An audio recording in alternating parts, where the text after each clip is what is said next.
Educating, informing, serving. Fact TV, keeping government honest.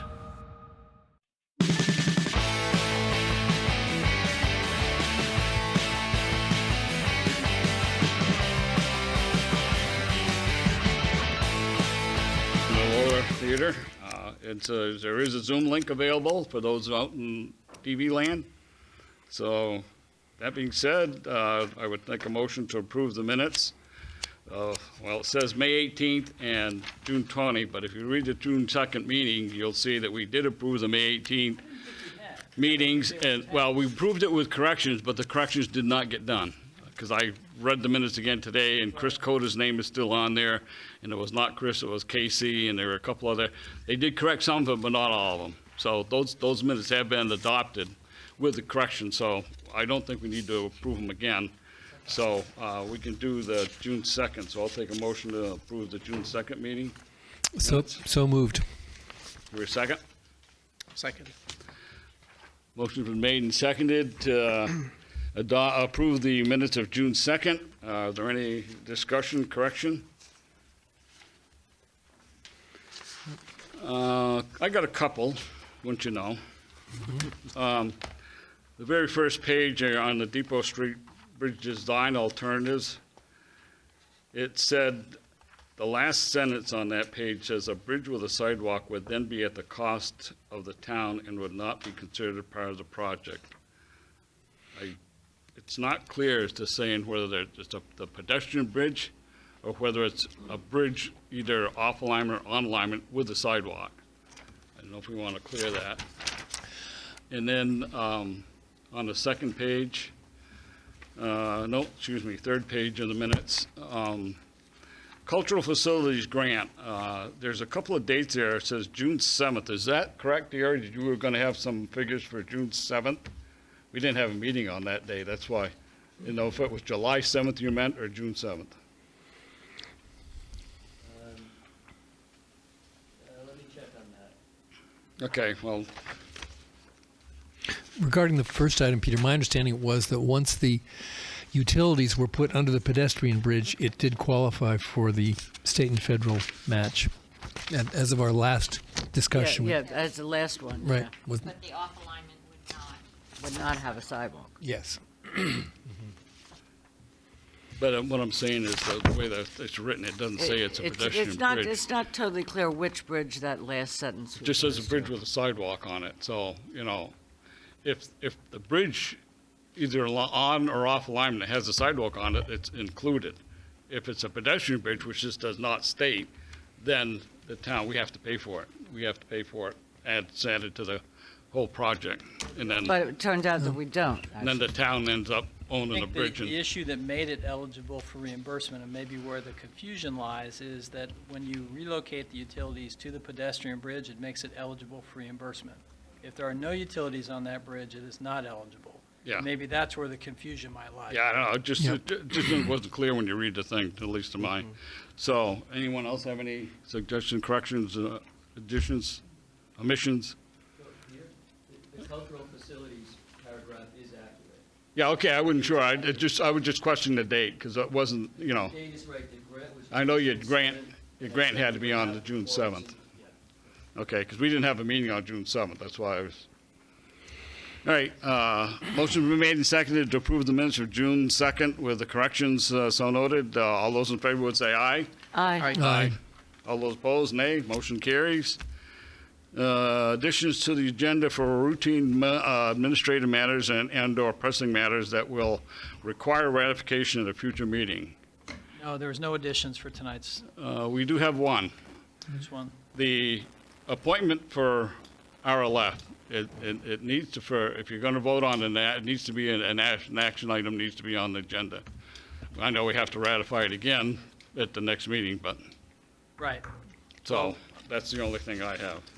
We should We probably. didn't put it on for action because at this point, we were just doing the updates to the revolving loan fund. Yeah, as we can well do that. as We can include the that on. consideration of the people, and then I think we'll finalize the appointment if there was no other additions or anybody else. Yeah, we can We'll finalize add that them at into the August meeting. on 4. We'll just go through it Right. when we do the other I've Yeah, got one item right. here.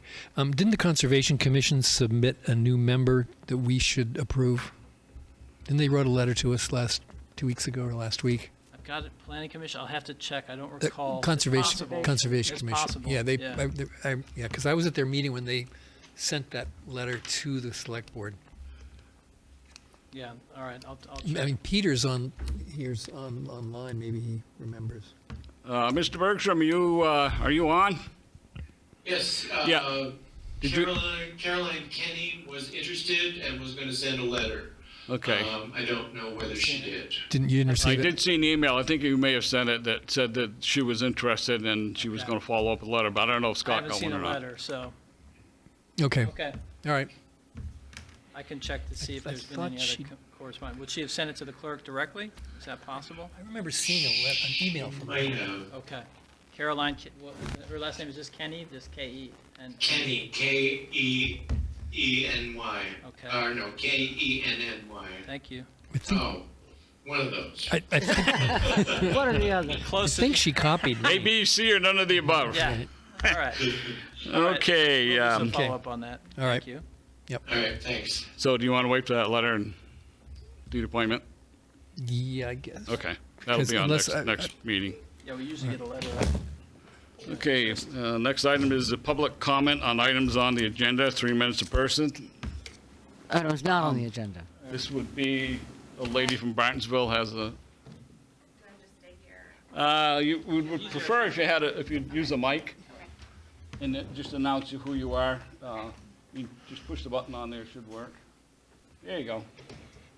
My name is Laura Rounds, and I am a resident of Rockingham on Green Mountain Turnpike out by Lower Bartonsville Road. And I am concerned about the speeding that's been going on Lower Bartonsville Road. I walk daily with my childcare program and my children, my own children, and we see people speeding up and down the road frequently. And I'm hoping that we can do something to be proactive about that so that nobody gets hurt. It seems to be like it's more frequently lately, and I am just hoping that we can find a solution to keep everybody safe out there. Any questions from the board? I know, Sue, you brought it up before. I know. Yep.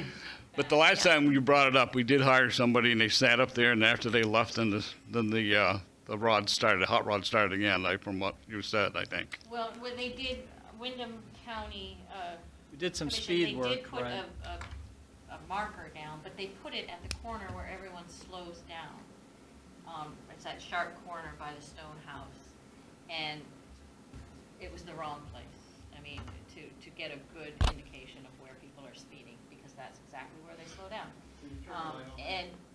Oh, sorry. So there, and then I think at one point Chip went and just sat there, but he was there for an hour maybe. I can't remember, but yeah, it's a problem. And they do those, and they speed right past those kids. I see it all the time. They're not even slowing down when there's 8 or 10 kids walking on the side of the road. And I see it in the morning when I'm out for a run early in the morning. I see it when we're out midday. I see it. I mean, it's not just one time. And we were wondering if it would slow down maybe with the vet's office moving, but that has not helped anything at all. So it's mostly through the village area there where you're experiencing it? Yes, yep. The flat part up at the top of the hill all the way down to where the vet's office is. Not just there, but that's mostly where it's the worst because it's flat and it's easy to get going pretty quickly. Yeah. So what can you do? You take that up with the police, or Oh, I mean, we Did- don't have any. you don't patrol have out any there. police? The only ones that go, it's the state police, and they're not gonna bother with speeders. I mean, if there was a fatality out there, I'm sure they'd be. Can our highway department make a slow down sign or something? There Well, there's a was speed some- limit sign there, isn't there, anyway, but There nobody. is, but they don't. I mean, it might help if we do, at least for some of the more honest people, or people grab their attention, is to put one of those, the flashing signs. You know, when you come into town, when I come into town, it catches your eye, and if it's flashing at you, it might help to slow Right. down. And I know where I live, people come up from Gageville, and they've got a sign that tells you if you're going too fast. And a lot of times I'm going 28, I'm supposed to be going 25. I'm like, whoops, Yeah. So, The units that Chester used all through town, that they run off solar and they give feedback. They say slow down or thank you if you're going at the speed limit or below. And they said it seemed like they'd had success with those and they had less speeding. can Saxon Druid has the same. Sax River has one, Saxon yeah. River has the same Seems thing? to work. Is there And those something solar that ones the, work good. I've never Select seen them board can out do? even during the night. You go out there, 10, 11 o'clock at night, and they're still working, believe Yep. it or not. Yeah. And they're solar. Yep. They, Oh, Peter. Peter wanted well, to comment. Peter Bergstrom. Mr. Bergstrom, We're actually looking into getting more of those in Saxon River on the south side of town. They cost about $2,000 a piece. And if you want to, you can ask Jeff Nugent at Wyndham Regional Commission to do a traffic study. It's not required. I mean, there's already speeding there. But they put out traffic counters that record both speed and direction. So at least you'd have some idea. And they can put them in up to 3 locations. It might help you decide where to put a sign, but you have to raise the money for it yourself. I'm not sure another traffic study at this point is probably worth it. I think it's more a question of if people that are there have some sense of where a sign might be appropriate, and if the board wants to appropriate money, we can certainly put a sign out there. It's gonna, like you said, it's about a $2,000 investment. so that could come from the general fund or something like that? You could spend that money out of the highway fund, you spend it lots of different ways, yes. And do you have to have them in both directions, Scott, or not? I think you should probably separate them, and I'm sure One at a there's time, probably yeah. locations on each direction of travel that are probably more problematic, so, maybe if you had some indication of where you wanted them, it'd be about a $4,000 investment to try it. Should we make a motion to appropriate money for that? Or would a study? and there's nothing in the budget, but you can, if there's any, You can we haven't direct me spent, to you do can- something, and we can try and find order some. them and try to put them out there, and we'll figure out how to make Well, it could- work within the budget. What about before thinking about spending the money on them? Could we rent the temporary mobile signs and put out there for a while and try that as an experiment or something?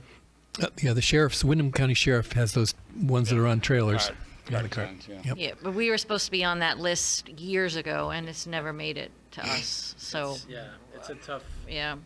I think at that point, yeah, I mean, it's not the only road, obviously, that people are speeding, but the Lower Bartonsville Road is 25 miles an hour.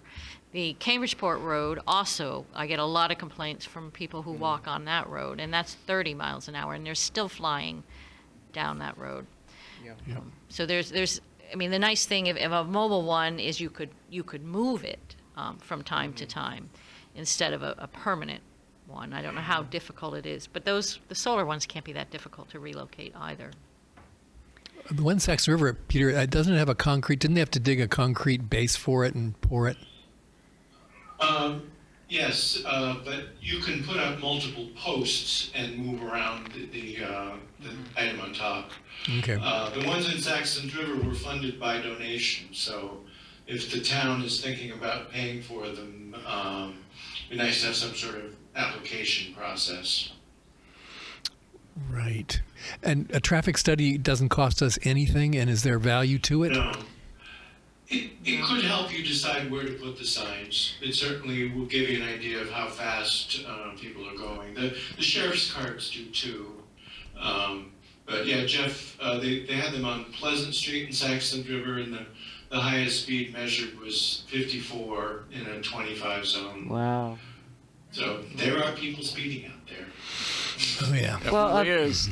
Something like that would sort of validate the need for, But as Scott Yep. said, we've done studies before, and you got 2 residents that live out there that are Right. telling you it's going on. So I really Yep. can't see taking. Yeah. It just delays the action of putting a 'cause it sign takes- out. Right. Yeah, Yeah. it'll take him because we're not the only location, so we'll have to get on a list, and then I'll have to put them out, collect 2 or 3 weeks of data, so you won't have that till late in the fall. Right.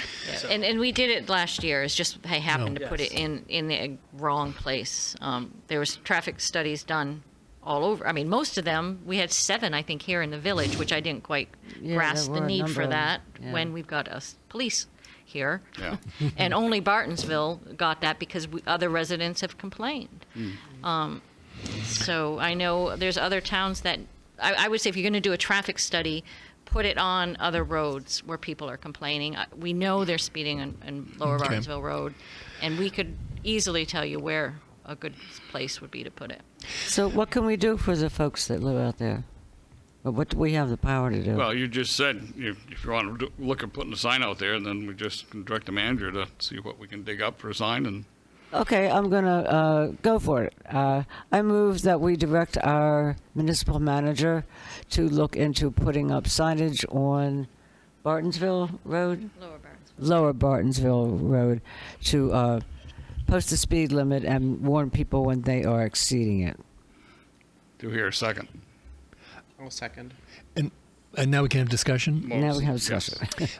There's an equity issue here. The people of Saxon's River dug into their pockets and paid for it out of, I mean, does that strike anyone as a little weird that we're going to, But We're I not- think it's kind of different, though, because that was their whole Main Street downtown, the area. This is more residential. There's not that many people out there. that's true. So raising money would be difficult. It wouldn't be that easy to raise money like it was, for the center of Saxon's River. Good point. And the truth be known, that the town highway crew did put the signs up. The village had nothing to do with it. They bought the signs, but The village crew- labor, the highway crew installation. put the signs up, Okay. just so you know. All right. Thanks. Okay, let's move on to the manager's report. Well, we're going to vote on that? Oh, You got a motion on the table. It's a motion. what do you want to vote for? All right, motion's made and seconded to direct the manager to never mind, I can't even think today. The heat's getting to me. No, to direct the manager to look into getting speed limit signs for the Lower Bartonsville Road for speeding issues. And these are the solar interactive ones. Yeah. Yeah, Right. Okay. Right, there Just are to different ones specify. that are, right. yeah, you can get all Okay. kinds of them. All right. Okay. All those in favor would say aye. Aye. Aye. All those opposed, nay. Motion carries. I might just abstain because I live there. Just Yeah, you it'd be probably sound ought to, too actually. self-interest. But But can we talk to you about where we're going to put it? yes. You're not going to abstain from that, are you? No. Well, I'm just not in front of her house. I you would know. at least like your input, thank you. Right in front of Susan's house. I know exactly. I think the end of Gowing Road might be a good place to put it. Well, I'd appreciate, All right, let's move on now to the Thank manager's you. report. Okay. thanks. Thanks for coming in. Thanks for coming in. Anybody else? I guess we're all set, okay. Just a brief update, since we did create a finance committee, but we wanted to keep the full board up to speed as we move through some of our discussions about finance issues. I did send some updated financial information to the 2 finance committee members late this afternoon, right before this meeting. We have some trial balances based on some of the work that we've been working with NEMRIC on. So we're going to meet Tuesday and go through that as a first review.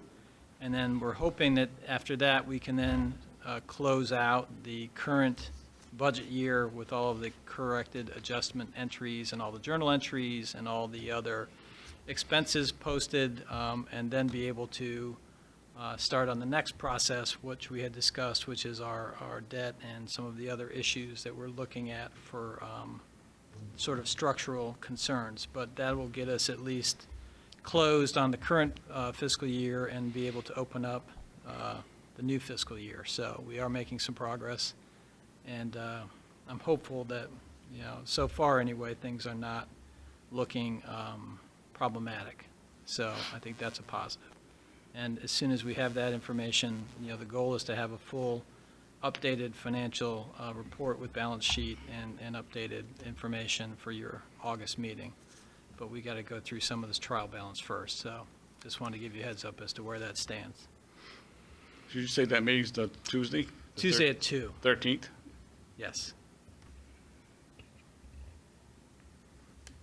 We've also got, before we meet again, as a full board, we do have Old Home Days coming up at the end of the month.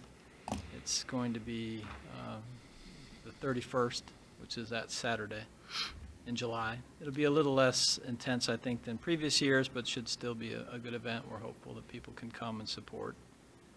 It'll be one of our first public events of any large size that we've done since COVID, so we'll see how things go with just people coming out and being in a crowd, and we'll see how we go from there. So I don't believe we have any other large public events scheduled until maybe later in September, October. I can't recall. The Flannel Festival, I think, is the next big one if we're going to do one, which will be the next sort of large crowd event after that one. So nothing else. I can't think of anything else. Can you, Gary? Anything large crowd-wise? No, small crowd at noon on Monday the 19th with the Amtrak. Oh, forgot about that. coming back. Noontime southbound, and then 5 p.m. northbound. Flannel Festival is the weekend after Columbus Day in October. And there is a shared calendar with those items on them, and just need to get them onto the website, which working on that piece. Right. So slowly but surely, people are sort of crawling back from our COVID-restricted life into whatever our new normal life is. So more events to come, but at least we're starting to see some semblance of return. So that's been good news. So. Sorry. The chamber is planning to start the ribbon cuttings, all of the ones that were missed during COVID for businesses that started. They are going to have them all at once sometime sometime last half of July, mid to late July is the only other thing there. What's that? Okay, let's get on to the agenda, the real stuff. All right, item number 1 is a Depot Street Bridge design alternatives, and I don't see VHB up there No, yet. he did. Scott emailed me late this afternoon. He couldn't make tonight's meeting, but he did not have any updates since our last presentation with the off alignment and the updated costs based on those presented on that June meeting. I think at this point they're trying to get a sense from our board as to which of the alternatives do they want us to pursue, so they can sort of continue with design and get to the point where they can come back to us with an agreement, and then ultimately, a final design package that would then go forward for bidding and into construction, and away we go. So at this point, I think it's more on us to have a deliberation, and if you need information or anything else before we make a decision, then I think we can circle back with either V-Trans or VHB. But nothing has changed from the right-of-way. Nothing has changed from any of the previous conversations. I have been working with our BLCT to get you a quote for business disruption coverage, which would help eliminate some of the concern. One of the biggest costs that we're looking at here is if we have a dam shut down and the dam loses revenue.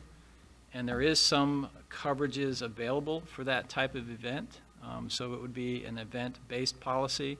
So I've been emailing back and forth with the broker at VLCT. They don't have a package proposed yet for us, but I think it's fair to say that it will certainly save us from some of the larger numbers that you see here from the disruption, that obviously there would be some sort of a premium involved, and then there would be, I'm assuming, a cap in terms of a liability, and depending upon how much, how high you want it to go in terms of coverage, that would obviously be reflected in a premium cost. But it would give you some protection, I think, from some of these large numbers, which are pretty daunting when you look at, $8-9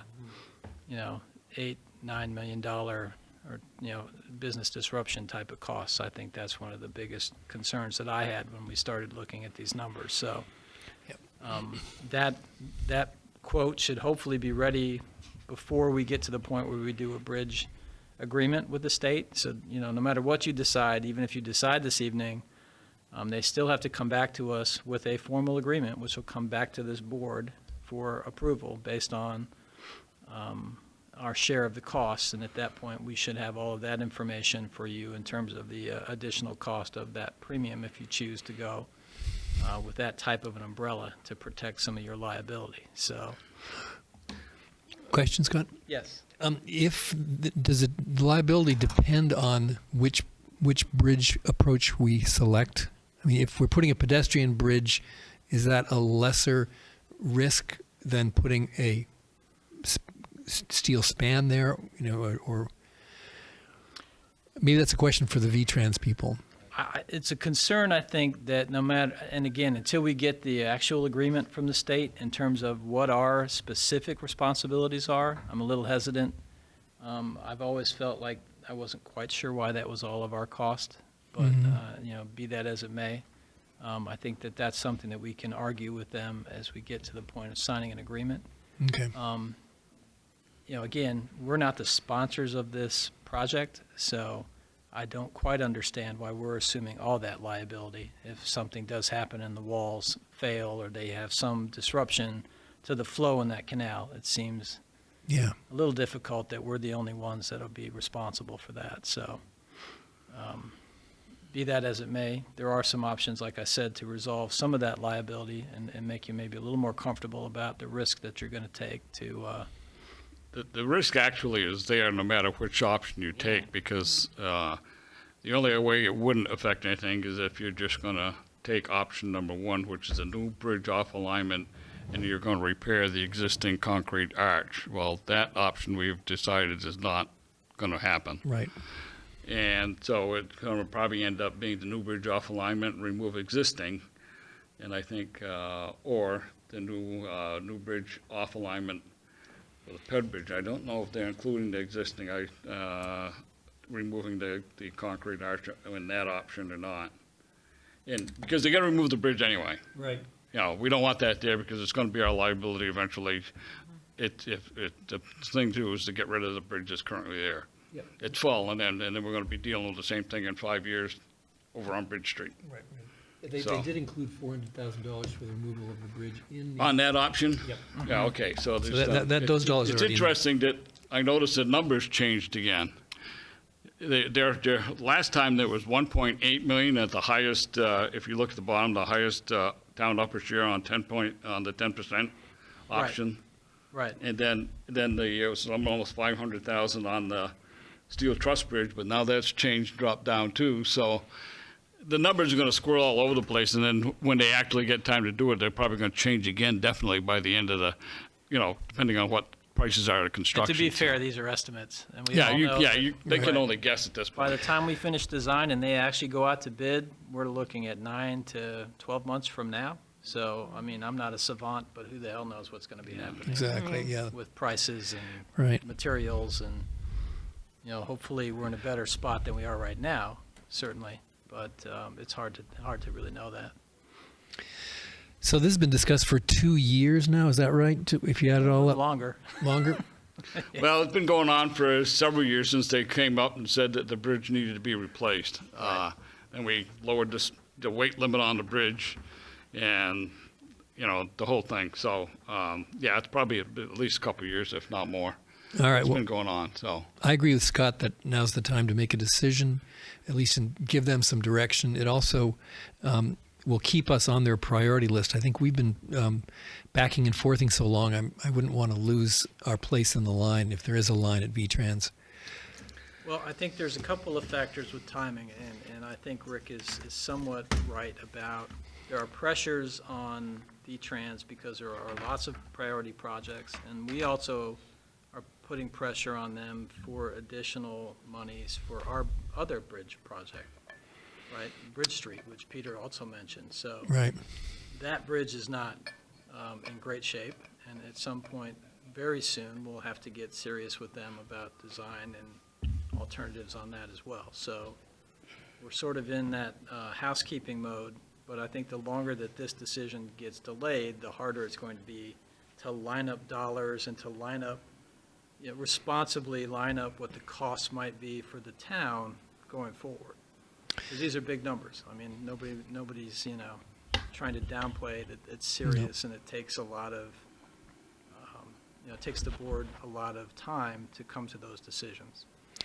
Well, I'd like to jump in then, and everyone probably wants to make their statement, but I would move that we do the new bridge off alignment with the pedestrian bridge. That's option 3 here. I think it represents the best long-term value for the town. It gives a nice pedestrian connection to downtown. It solves some traffic problems with big trucks and with possibly rerouting commercial traffic away from the center of the town from the square. So that's my motion, and I will second that. Okay, discussion. All right. I'll discuss a little bit. The numbers are really daunting. They really are. Yeah, I mean, I don't think any of us take this lightly. But I was thinking about it, and you want to buy a house, and you see a really nice house that you think would be good for your family and the family that you want to grow. And the only way you're going to do it is with a 30-year mortgage. And you know that by the time that's paid, you're going to spend a fortune in interest. But you do it because it's an investment. It's an investment for your family, for your children, for your children's children. And I strongly feel that that's the investment we're being called to make here for Rockingham with this decision. Well, I oppose that. I think my money's on the steel truss bridge. I've talked to several people. I've talked to 2 bridge engineers, and they're saying the same thing. Use the steel truss bridge. Last 2 weeks, I've been sitting down the street counting trucks going out on the island. Very few trucks going on that island right now. Now, yeah. And we keep hearing about this business expansion on the island. Well, I fail to see that's going to happen within 10 years. And by then, we're going to be looking at having to have Bridge Street bridge fixed. Any truck that's coming from the south is going to go on Bridge Street. They're not going to go up and try and make that corner on Canal Street and go down to the new bridge up on alignment. To be truthful, honest with you, all of the roads in the town of Rockingham are not conducive to turning vehicles. I counted 3 tractor trailer trucks in the 2 weeks I sat down there that went on island. One of them was a Coda truck, and it was a 10,000-gallon fuel tanker that had a split load on it, according to Kelly Tully. And it was gas and diesel for their pumps that they sell to the customers. They have no storage facilities for their fuel oil or their propane down there. It's all down by the recycling center. Casey told me also that they also have a fueling station down there, so they fuel their own trucks down there. So that cuts down on some of the truck traffic. So we just got in the mail, I don't know if all of you got it, but we just got an 8.5-cent increase on the school tax. That's what's gone up. You're looking at a 30-year mortgage. You're going to have the taxpayers pay 2 cents, at least 2 cents a year for 30 years on this alignment on number 3. If you look at the steel truss bridge, we've already got some money set aside in a reserve account for bridge repairs. That's supposed to be for the Depot Street Bridge. And we'll probably be putting some more in before they start construction. So that's going to reduce the amount we're going to have to owe. That means that you're probably going to pay about 2 cents a year for probably 5 years. And in 5 years, you're going to be doing the same process again for Bridge Street. So I'm just looking down the road of how much money we're going to end up putting on the taxpayer to pay for this bridge that, to me, I don't think is needed. They've explained to us the truss bridge is going to be angled, so they're going to make the turning for those trucks easier on the bridge. I'm not in favor of having 3 bridges across that canal. The off alignment, a pedestrian, and then Bridge Street. Makes no sense. If we put the bridge in place with a sidewalk on it, you've accomplished everything. You only got 1 bridge there, and you got the other one on Bridge Street, and you're going to get state help in maintaining that bridge in one spot. You put the pedestrian bridge in, it's on the town, and the town owns it, and they have to maintain it. So look at the long picture out in the costs that you're gonna be doing, and then going forward, the budgets that you're gonna be passing in the coming years are gonna add tax money.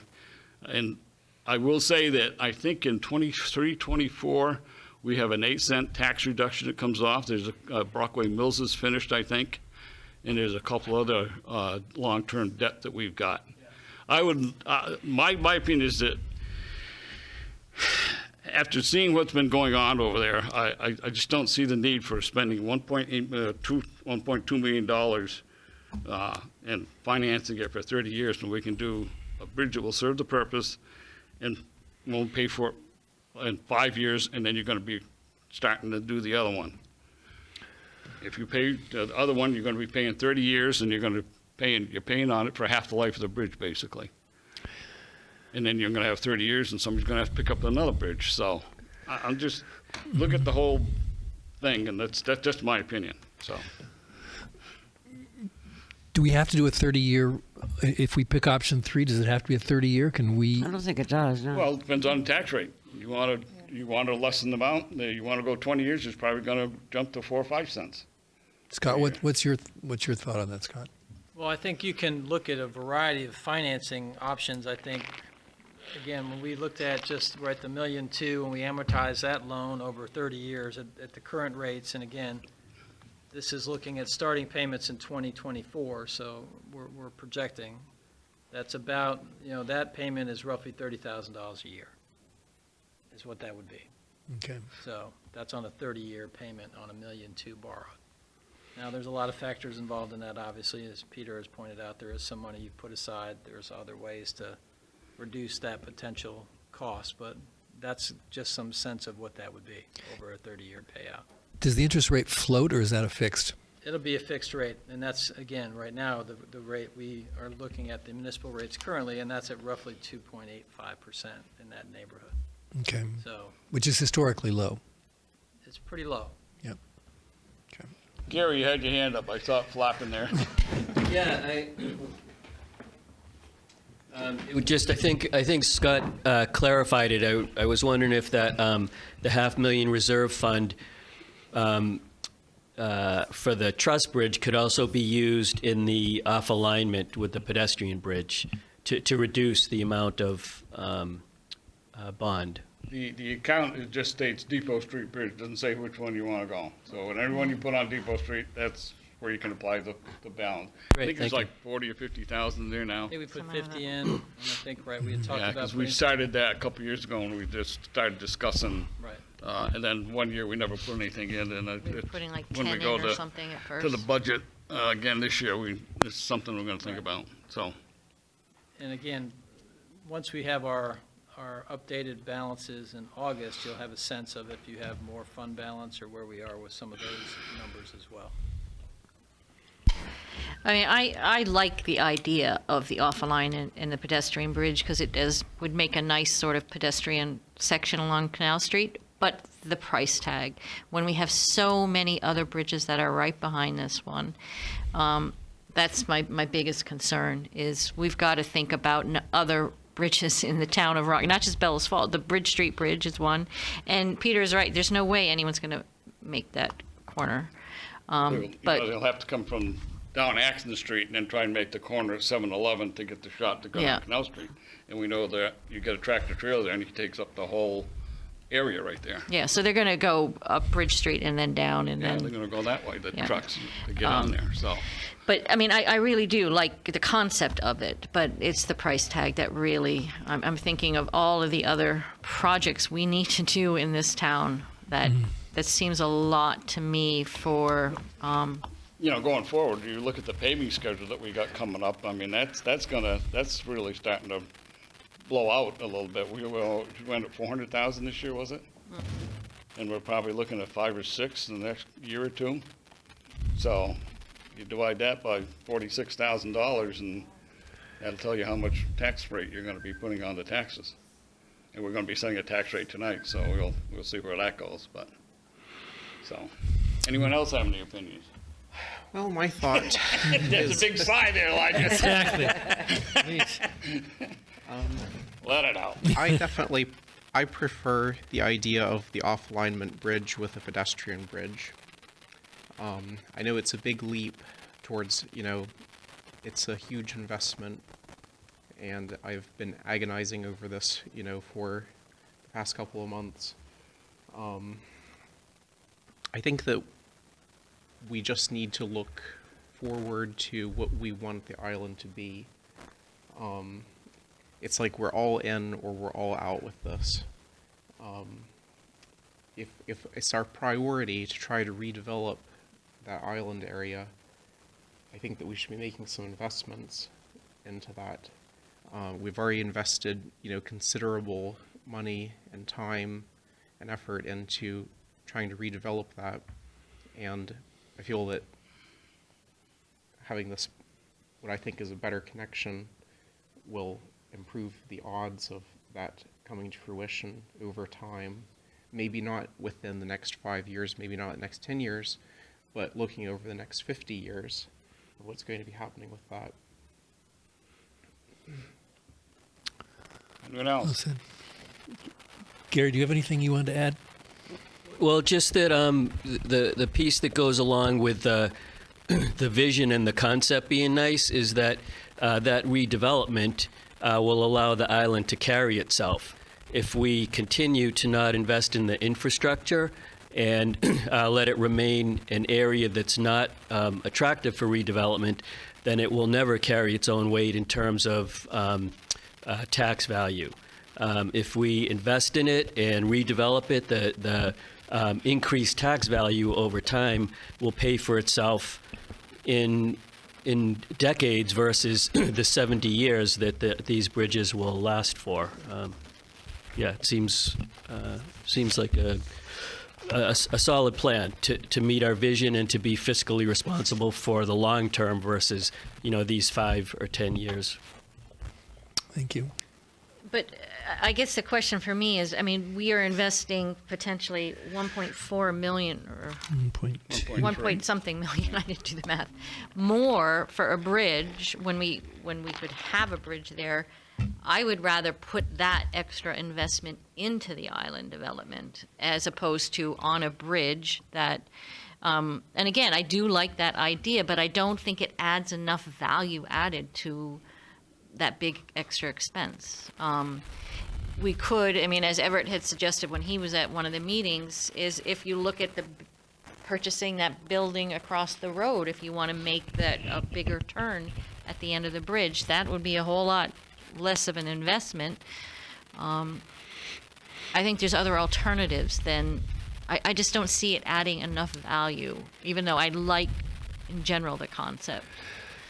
So it's about an $800,000 difference, right? 1.24 minus 474.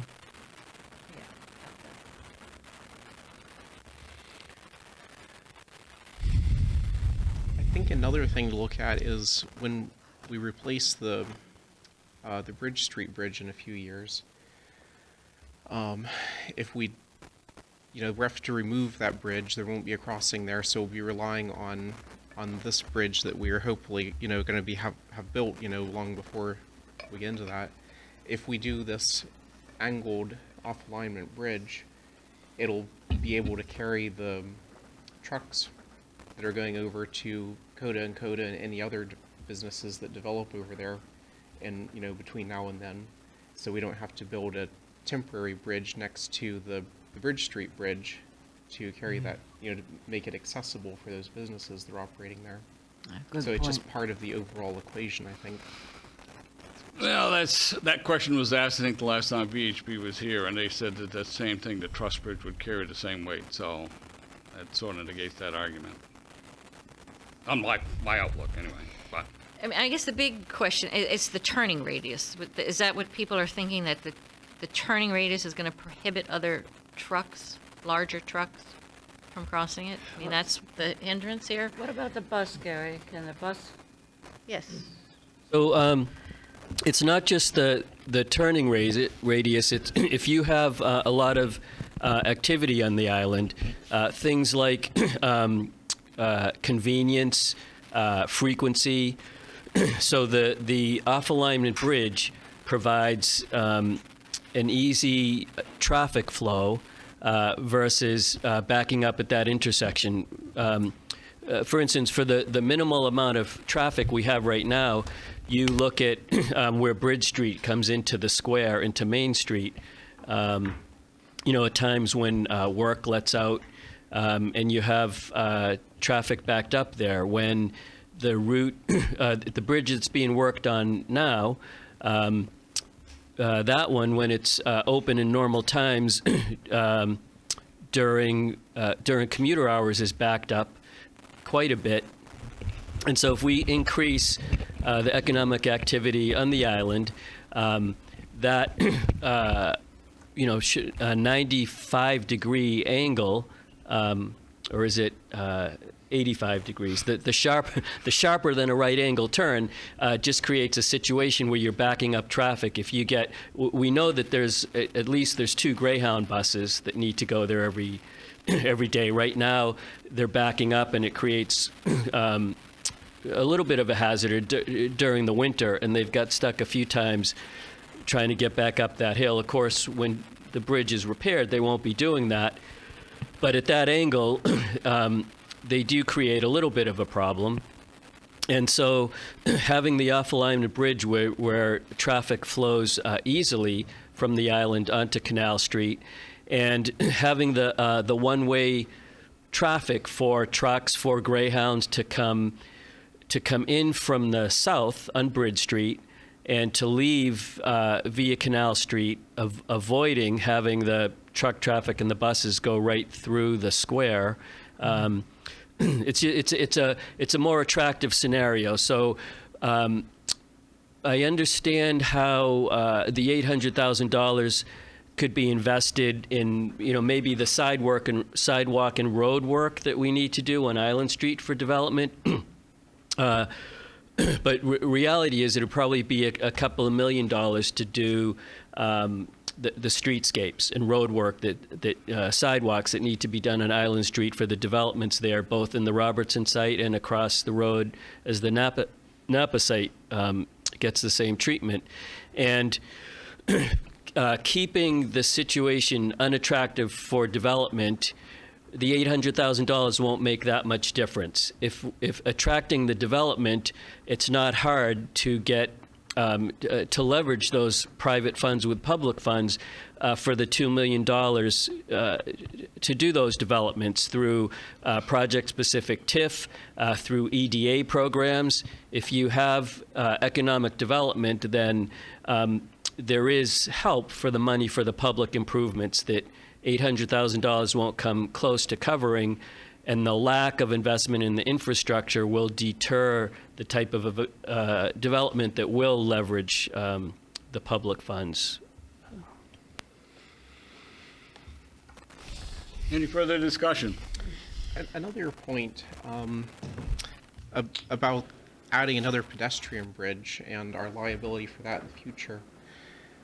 I think that the type of bridge that they're proposing, a continental prefabricated truss bridge, I think that the maintenance on that would be pretty minimal. Those would have a very long lifespan, and it's not like we would, be repairing anything on it within, quite a few decades, really, before you'd even have to touch it.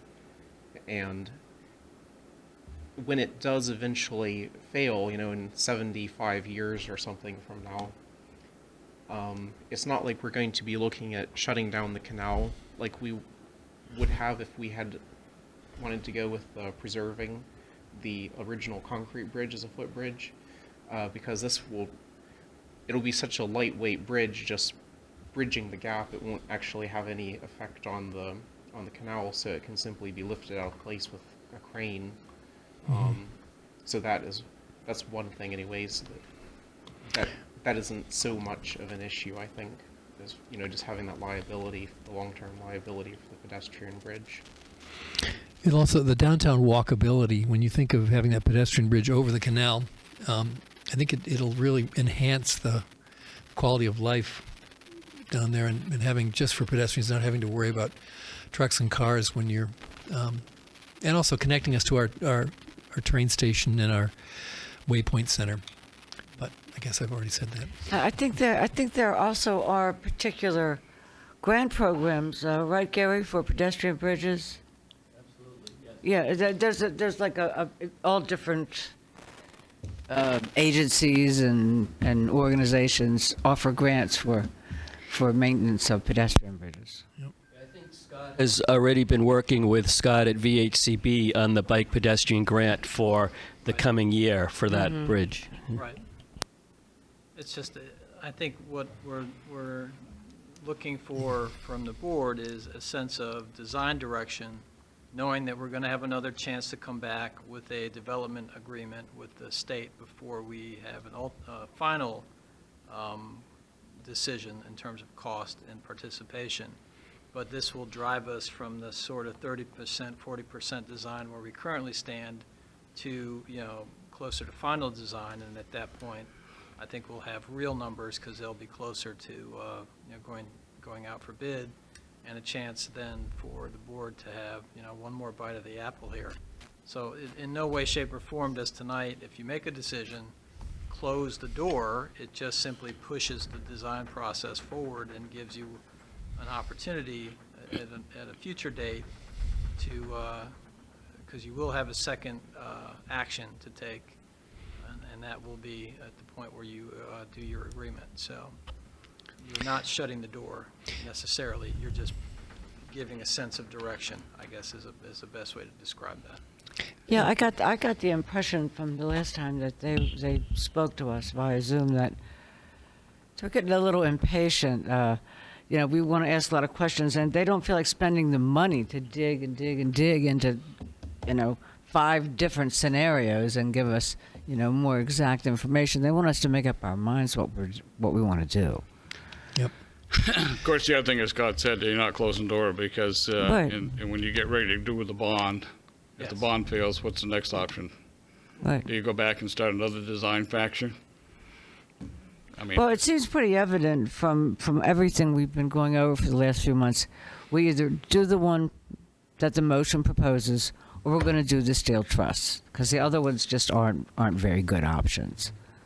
So, I mean, if we vote tonight to go for the off alignment with a new pedestrian bridge, and when the time comes to look at the money and we just go, well, we just cannot do it, then it's, folks, we're really sorry, we can't do it. We're going to have to put the steel truss. But if we can do it, it's a good investment for the future of the town. any further discussion before I call the vote? Should we do a roll call vote here? Can if you want. I think it'd be I don't have a problem. I know which way it's going to go anyway, so I know where my vote's going, and you know where it is going. I've already pretty much stated that, but anyway. Okay, there's been a request for a roll call vote on the vote, so the motion's been made to go with option number 3, I believe it is, the 3. off-alignment bridge was removal of the existing concrete bridge and another pedestrian bridge. Is that correct? That's right. Okay, all those in favor would say aye and raise your hand so we can get a idea who wants to go. Aye. All right, there are 3, Elijah, Rick, and Bonnie. All those opposed would raise their hand and vote. I would say nay. That Sue and I would vote nay. Only because of the money. Motion passes. I just think of all Okay. the work that has to be done. Just hoping to get a grant for the Ped Bridge. Okay, review submissions for a potential solar array at Town Gravel Pit 103. There are 2 in your packet. One is pretty much of a no-brainer. The other one, it's interesting. We had, 4 people looking at once, and all of a sudden now we're down to just 2. But to me, it appears that the Novus one is the way to go. We get $13,000 a year for 20 years, and with a 5-year extension, we may get a few more. So Yeah, it looks good to me, too. the other one was $3,000 a year. Yeah. They also bid on a 25-year lease with extensions, which we wasn't in our... Yeah, well, our motion was to go for 20 with 5 Right, so years. 25 wasn't even in our So anyway, RP. that being said, has everybody looked at this, and are we ready to call Yeah. a motion, or? I just wanted the Conservation Committee, the Energy Committee, Peter Bergstrom has given We'll us get a to lot that, of but thought. we can get a motion on the floor first. Oh, okay. All right. Then I move that the Novus proposal be accepted. Okay, do we hear a second? I'll second that. Okay, motion's been made and seconded. Does Conservation Committee, Mr. Bergstrom, would you like to weigh in on that? Sure, I'm actually the town energy coordinator as well as being on the Conservation Commission. Yes, we also recommended the Novus. Over the life of the lease, you'd get almost 2.5 times as much in lease payments. Other advantages are that Novus is proposing using the latest technology. They're called bifacial panels. They generate power from the front and the back, which normally wouldn't be a big deal, but like in the winter, the snow would reflect some on the back. So they don't need quite as many panels, which is also a plus.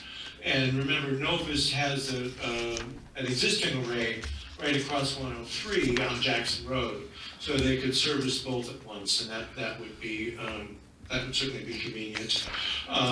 Also, I noticed that Novus offered to help market the net metering credits, either to local organizations like the schools or to local citizens, and maybe people who want to buy, who want to get net metering credits from an array in Rockingham. So that all favors Novus. Okay, any further discussion? Hearing none, also, we will need to have the assurances of compliance with civil rights requirement statement needs to be signed, and we'll need a motion for that once we vote on the application to Novus. Okay. Okay, motion been made to give the solar array to Novus. All those in favor would say aye. Aye. Aye. All those opposed, nay. Motion passes. Now we have the assurances of compliance with civil rights requirement. Nobody's really paid a lot of reading. We know what it is, so we will need a motion. Rescue plan, Peter, that's a separate item. That goes with the ARPA funds. Oh, I thought that was, We don't need that specific. it was in the same area, that's why. It's not specific to the Novus. Okay. We'll make sure that we get a contract, and then once before we execute a contract, I'll circulate it so the board can see it. I'm sure it'll be pretty much as you kind of see the proposal, but that way the board has some sense before we sign. Right. So, Okay. Okay, so that would be the resolution to accept American Rescue Plan Act funds and assurances of compliance with civil rights requirements, and I would like a motion to appoint Just the manager maybe is the a little official. bit of background, just because, like everything, when you get free money, it's never free, as you're well aware. And so there'll be a tremendous amount of compliance-based paperwork that goes with this free money. The 1964 Civil Rights Act paperwork is just one portion of that was required up front. But there's also, as part of the acceptance of the funds, you have to authorize me in order to accept the money from the Treasury, as well as me being the contact person, so that if there's any questions about the money, they're going to come to me. In the packet, I also included for you, and these are estimates from the LCT, and for about what we are looking at in terms of money. So you can see that it's in the neighborhood of 930 to $1,118,000 in terms of actual monies that might be available. Wow. And that's again, these are all estimates, so I won't have a real number until we go further through the process. The state of Vermont, I think, still has some role to play in this, but ultimately, that's right now, that is the estimate of what potentially could be coming through this program. Now, this says this Rockingham section in front of the village of Bellas Falls is also included somewhere, probably up I further on have the a listing. separate number for Bellas Falls. Yeah, I thought I saw that. It was on one of the other listings. Yep.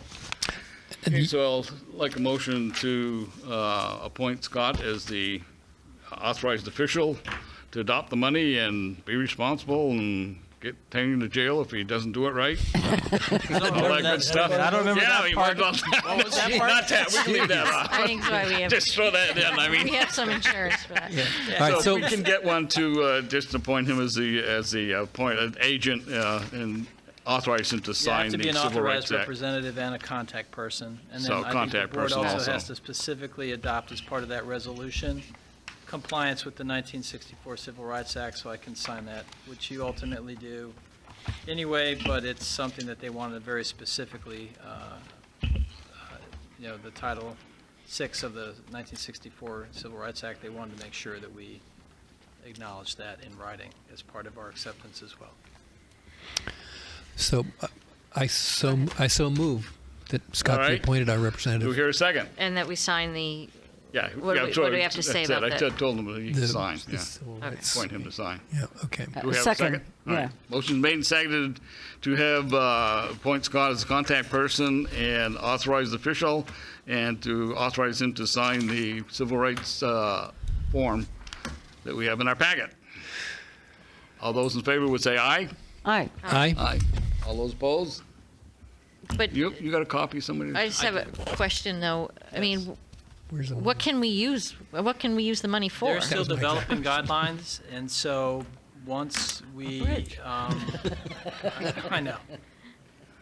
There's going to be additional requirements, so I'll be coming back to you with that before we do anything. In terms of, we'll probably just accept the money, and then we'll have to go through the guidelines before we do anything in terms of appropriation. All this does is just say to the feds, yes, we're interested in receiving your money, and we will comply with your requirements. And then there'll be a host of other requirements that we'll have to meet before we can actually spend money. So It's coming in two tranches. They're going to give us so much money, and then you have to spend the money by, I believe it's May of '24, the last time that I saw some guidance. So Okay. they want this to be, invested fairly quickly. we have 24. Okay. You have anything, Rick? I just Look, I thought you were getting yeah. rid of- I am. Do we need sort of shovel-ready projects to be? Should we be thinking about that kind of stuff? Because spending it by May of that's 2 years. Lots of You know. infrastructure-related items that it could be potentially used for, matches for other grants or the other types of programs. So there's a ton of different types of applications that I think would be appropriate. Okay. Can we retire debt? That seemed to be something that was not something that they were terribly interested in. You can use it as a match for other revolving loans and other types of programs to help leverage other programs. They were Right. not terribly interested in you just retiring current debt obligations. That was not the idea of stimulus in their mind. So potentially, though, it could be used for the bridge project. Again, it's not excluded from federal shares on investments in infrastructure. Bridge would be one. Okay. That's And an also, example. our big whopping highway maintenance bill that we already know about. Things that would No. improve those types of things where we have drainage or we have other kinds of large-scale investments, those are also eligible. Okay. Other corona-related improvements, if we wanted to make other investments in air handling systems in public buildings to help, longer term with air quality, those types of things. So there's lots of opportunities to leverage that money. I just don't have all the specific guidance, so I don't want to get Too into far the down weeds that with you road. guys until I can present that in detail and then have the board, fully informed before we do any kind of appropriation. So it's going to be Okay. a little bit of a process. Thank We're you. just in the beginning. All set? Okay. Yep. Okay, we're going to now move down to item 4, reviews the proposed RLF Peter, housing before fund. you go on, I got a message here that Fact TV people are not seeing us. They're just seeing a blank screen. It looks like the Zoom thing is frozen. freeze? Froze a long time ago.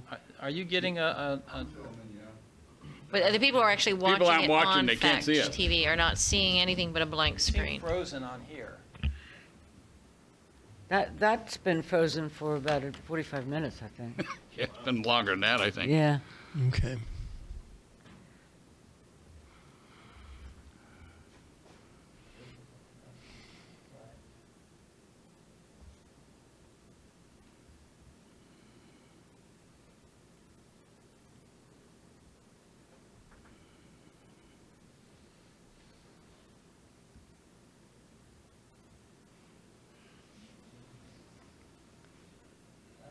now it's, yeah. Okay. But I mean, I don't know if they're actually seeing it on Fact TV broadcast that way or not, but. Coming through the camera now.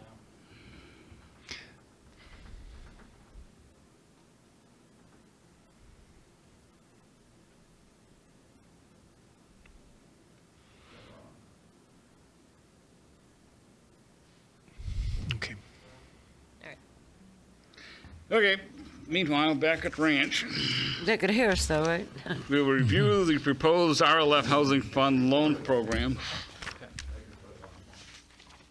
Great. Okay, has everybody had a chance to go over this? This is one that I originally wrote a couple of years ago. Gary updated a couple of things. The participating loans under 5K, and that they kind of clarified that a little bit. One correction, Gary, on that participation loans under 5K, the very first sentence needs to have BE added. It says will used, and it should be say will be used, I think. So you just want to add that. Great, thank you. You got it? See it? All right. So if everybody's read that and read it, there's an application form in here. We will be voting on a couple of appointments at the same time or in the same arena here. So So maybe just a little bit of clarity on the math, and Gary, we can walk through this just so the board is comfortable as to where this money might come from. We did apply for the USDA loan, our housing preservation grant, which is the $50,000, which we do have a grant agreement for. So that's one source of the funding that we had talked about. And then we had talked, in addition, up to 100,000 into the fund that could be used as we go through. And then once we get to that level, if we have that many loans out and we reach that $150,000 base threshold, we'll be coming back and saying, should we be reauthorizing or updating our fund balances. So at this point, we're not sure exactly how quickly or how that process, it won't be quick because it's got to go through a pretty lengthy review process. So I think your initial investment will hopefully play out over time here so that we're not coming back to you asking for additional monies. I think we can keep ourselves from hitting that threshold. So you do have the $50,000, the starting money from the preservation grant, which I believe Gary had to apply for an extension for, so it does have some time sensitivity to that. They want us to spend this money, I think, by the end of '22. So that has some sensitivity, and then obviously you would have some additional monies in the current fund balance of the revolving loan fund if the program is, taking off from there. So there are some safeguards built in. I just want the board to understand where some of these monies are coming from. I did notice, Gary, that the 5,000 under 5K, they don't have to come back to the select board. Yeah, so there's two different pieces to the housing policy. One of them, Scott was describing the housing preservation grant, and that works in conjunction with Wyndham Windsor Housing Trust, and they have Holt Fund grants, state grants, and a housing repair program. So what this money does is it leverages those other funds, and it started with the nuisance policy and wanting to have some incentives for folks that had a complaint on their property, couldn't afford to make repairs, and but would start getting fines if they didn't make repairs. So here we have some grant funds, and we have Wyndham Windsor Housing Trust with a couple of different funds to pitch in. So that's what those $5,000 from our fund is it would also leverage the Wyndham Windsor Housing Trust grant programs. The other part of the housing policy is loans from the $5,000 to $50,000 that are not, there's no income eligibility requirement for it. Anyone can make use of those, and the idea is to help to help turn around the deferred maintenance on some of our older Victorians, and to allow people to have the financing to either take their large Victorian and break it into multiple units if it's owner occupied and have some income, or to be able to, if they have means, and buy a 3-family unit that's not in good shape, it has some vacancies, to repair that and convert it to a single-family house. So it allows either of those. And it's just one of the tools that we could work through our neighborhoods and improve the housing stock there. And there is a third scenario. We've had a property that's sort of housing locked.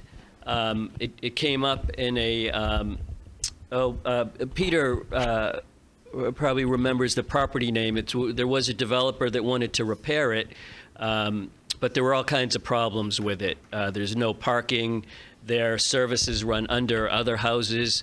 And so the opportunity for that neighborhood association to be able to borrow money and demolish it and take ownership of it as a share. No bank would make that sort of loan. And so it's just an unusual situation where neighborhood wanted to improve the situation there, and there were no financial mechanisms, so that's an additional eligibility of this policy. This when the Planning Commission developed the blighted and nuisance property ordinance, which we worked on for almost 2 years. What Gary has pulled together here is what we basically promised people at the time. A lot of people were uneasy with that ordinance, and like, what happens to somebody that doesn't have any money, you know? And we said, at that time, we need to get the ordinance on the books before we can qualify for this kind of funding from a variety of sources. We need to be able to say people are being forced to improve their property by this town ordinance. And so this is great. This is taken us where we wanted to be a couple years ago when we first got that passed by the select board. Go ahead. Question. Gary, I should have asked this in the revolving loan fund meeting, but is there an income ceiling? I mean, above, are people of a certain degree of wealth not able to apply for this money, or is there no limit? So the housing preservation grant, it does have an income sensitivity. Those are the ones that do not come back to the select board that Peter was referring to. And sorry, I didn't totally answer your question there, Peter. Those loans are kind of, Wyndham Windsor Housing Trust does the underwriting, and they have departments that are experienced the way that the USDA wants them to be for processing the low and moderate income sensitivity grants and loans. Those are the ones with the $5,000. The $5,000 to $50,000, there is no income requirements, either lower or upper, other than the regular work the revolving loan fund committee does in ensuring that they're a good candidate for paying back the loan. So some of our local corporate companies have used this money as a better source of capital than a bank? So there's a business revolving loan fund that has around $500,000 fund balance right now, and that's what you're referring to. This policy takes $100,000 of that money out of the business revolving loan and puts it into this housing fund. Good. That's a part of what the policy does. So there's still over $400,000 existing in the business loan program, and those maximum loans are $50,000. So we feel it's plenty well capitalized, and this is a good use that the funds can be put to. But the business loans are still welcome, and it's not to replace bank loans. It's to supplement them for business expansions, businesses relocating to the town of Rockingham, for capital to make those improvements. that's one of the tools that we have, along with the tax stabilization program that helped fill all the storefronts with the small businesses in the downtown between 1999 and 2009 or so. Okay, thank you. One word of caution I would say is that I hope they're going to be diligent when they look at those loans, and so we don't have a lot of write-offs. We've had a history of those in the past on RLF where, in fact, just recently, I think 2 of them we had a write-off, and they only made like 2 or 3 payments on the loans. So Just recently, too? you we had to ate write them, off? yeah. So I think we should be just so diligent, especially the ones that don't come back to the board because we don't get a chance to question, Okay. Good just, point. it's always been bad. But, they have been pretty well before, but sometimes you got to ask the tough questions. Okay, I have a question. yes, sir. With the revolving loan fund, it usually initiates a business or assists in an existing business for expansion. So when you're building a business, a lot of times you don't have the capital. So you're going to the revolving loan fund and asking for funds. But in this case, the homeowner actually has capital. Is there a chance that we might put a lien on the property once they take the loan? Has that been thought about?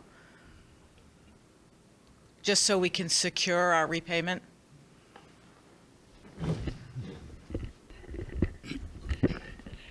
Yeah, so the loans $5,000 and under that don't come back to the select board. The requirements the USDA have and the Wyndham Windsor Housing Trust has, they manage those repairs. They have a caseworker that is in Rockingham. His name is Paul, and he will be on a advisory committee to the revolving loan fund committee.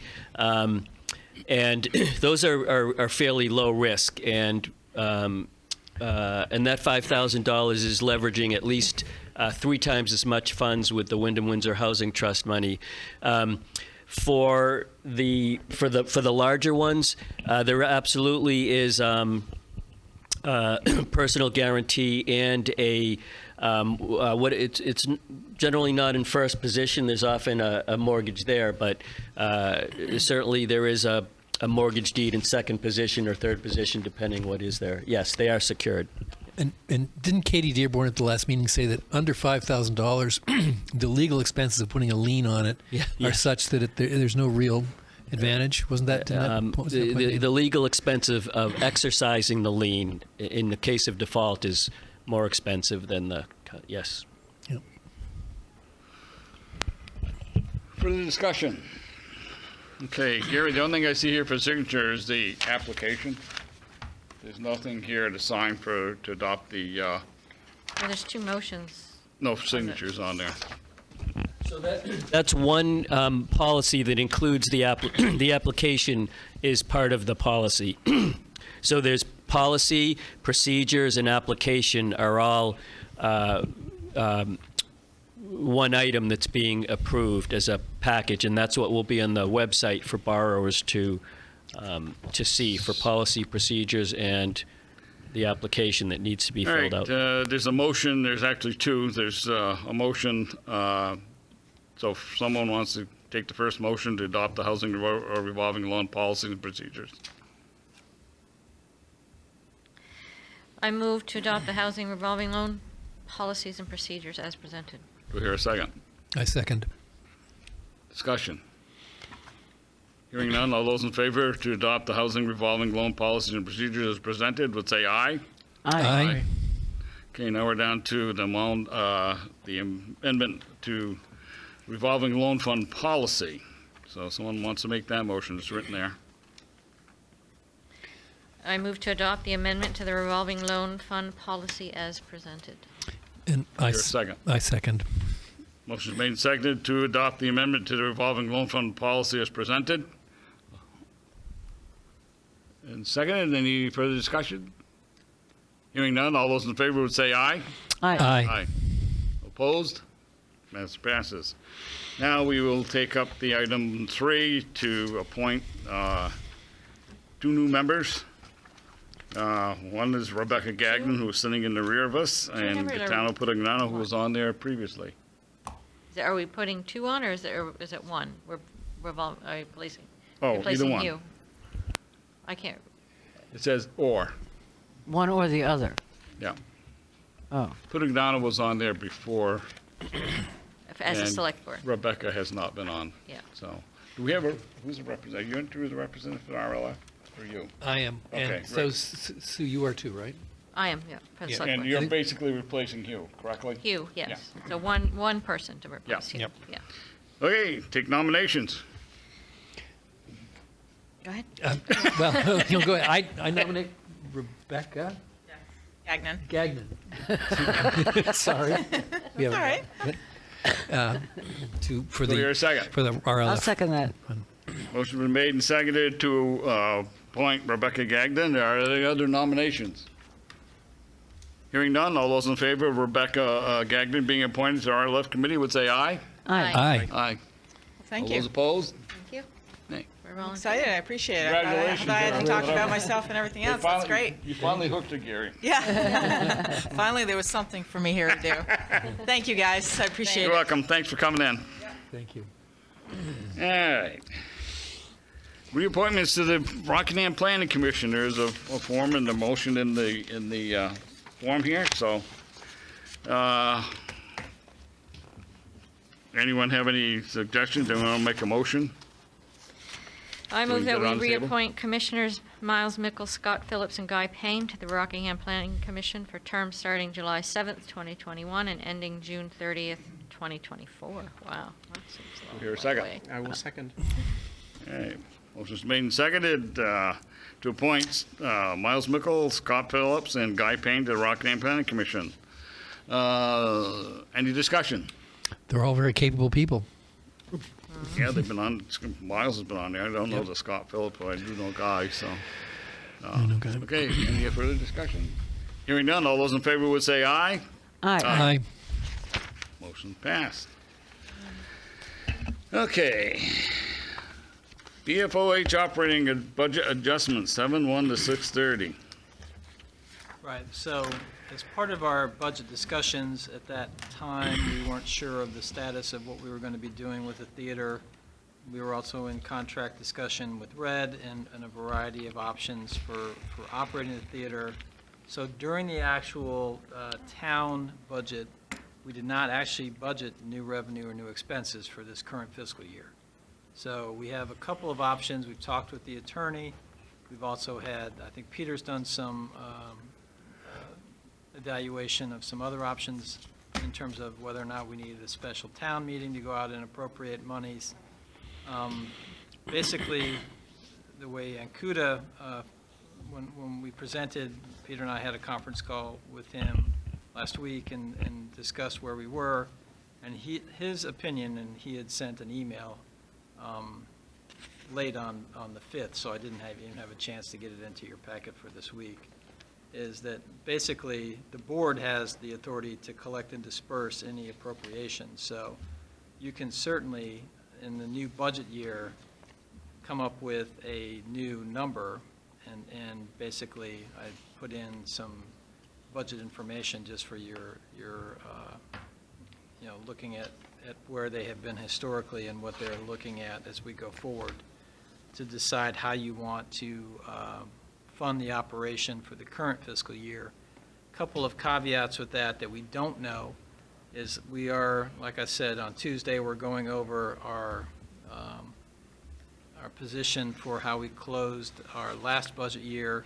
So there will be some monies that were allocated through last year that I think will impact that decision about how you might want to appropriate money for this year, depending upon where that netted out from the operation from the last fiscal year. There was some activity. And also, we still have not heard from the shuttered venue grant people. We are still in an active status, which means that our application is being reviewed, and Gary checks once, twice, 3 times a week on the website, and we have not received anything more than change in status to active review. So we are, waiting to see how that might help us, sort of balance this current year. If you look at where we are historically with operating the theater in a traditional sense, and again, post-COVID, I don't know how we're going to be impacted, with a traditional sense, but we were operating at a net deficit most every year, and those deficits ranged. I mean, some years it was, you know, in the 40, 50,000 range, and some other years it was substantially more than that, up to, in a couple of years I saw that it was in the 100,000 plus range for just net operating. So at this point, I think there's a couple of ways to proceed, and it's really up to the board on how you want to do it. I'm assuming that you want to continue to operate the theater through the current fiscal year. It's an assumption, but you can certainly tell me that you don't, and we'll take that decision and move forward. If we do want to operate it, there's a couple ways that we can do it. We can certainly appropriate money through, if you would like not to appropriate for the full year, but you wanted to appropriate enough money to run the theater for the next 60 days, so we can give you updated financials in August and have a chance then to have an item on for September for the balance of your fiscal year. If you wanted to do that, you could certainly do that as well. You don't have to do this as a single appropriation. So I guess the point is you need to sort of give me a sense of how you want to proceed on this going forward. So, Peter, is there anything you wanted to add to that? Well, as Steve said, we don't want to do deficit spending. And Garrett Baxter from VLCT said the same thing. You can't appropriate funds out of this year's budget that were not spent, because that relegates into the fund balance for the following year, which would be next year. The only other way option I thought was maybe we could backdoor it and take some of that money out of the fund balance that is currently available that we can spend. And like Scott said, don't take it all out, but just appropriate some for 60 days. And then perhaps by then we may get the shuttered venue grant that may come in to cover what we're taking out. I don't know how we do it. I guess that would be something you and Cynthia may have to figure out how to finagle that. But I that's the only way I can think of doing it. 60 days gives us, I think, some cushion to operate in making sure that, you know, we're getting all the best information back to you. And then I think, you know, we'll have your updated financials in August, and then by September, I think we'll be able to present. By then, I would think we would know for sure if we were going to get funded for the shuttered venue grant. They seem to make it, you know, the last time they changed our status, they made it appear like they were going to let us know any day. And that's been 2 weeks since that. So, I mean, I can't imagine this drags on another 60 days, but, you know, I can't help what the federal government does or doesn't do. Right.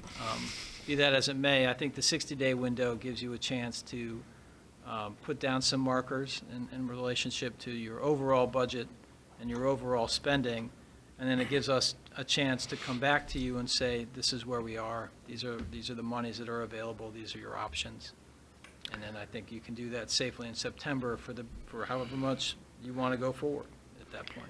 So in the meantime, where would we just kind of see where we're underspent on some items and kind of flop that over until, you know, see where we go from there, like you're saying, 60 days in September, and Right. and then we'll figure out where we go from there. Because say if the shuttered venue grant comes in, Covers it. then we're home free pretty much, you know, for the rest of the year. It will certainly help, yeah. Yeah. So can we?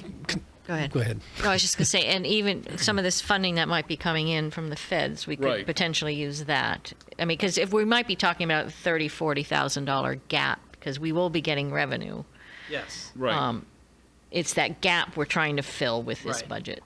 And understanding that, you know, we're going to have, no matter what we do, right, we have films. We've already, you know, put a schedule out. So, you know, we're planning on showing films through the summer. And there's costs involved. We have staff. There's costs involved. You know, we're running an operation. So it's really, I think, a question of if we want to do a 60-day appropriation. If you look at, you know, we're spending anywhere from $350,000 to $380,000 a year, roughly, in expenditure on the theater. So if you want to break that into, you know, a 12-month increment, you know, it's about a $30,000 to $35,000 a month rate of expenditure. Wow. And so, and then you get revenues, obviously, which offset that, but, you know. Not much. That's why some years you have $100,000 deficits. It's an expensive proposition to run an opera house. So. Well, also, some of those years, they were paying out of the theater pocket of money the It's probably interest and true. the bond Yeah. payment. At that So time, it was kind a standalone. It was Yeah. supposed to be a standalone. Right. And then they Yeah. brought it back to the general fund. so that it's but kind of hard sometimes to look at the Yeah. now the general fund's covering some of that debt and some Yeah. of those other costs. But you probably need to appropriate tonight if we wanted to run a 60-day cushion. I would recommend that you do a $60,000 appropriation out of fund balance, which will cover us, I think, for July and August, and bring you to September, so you'll have a chance then to see where you are. Couple of questions.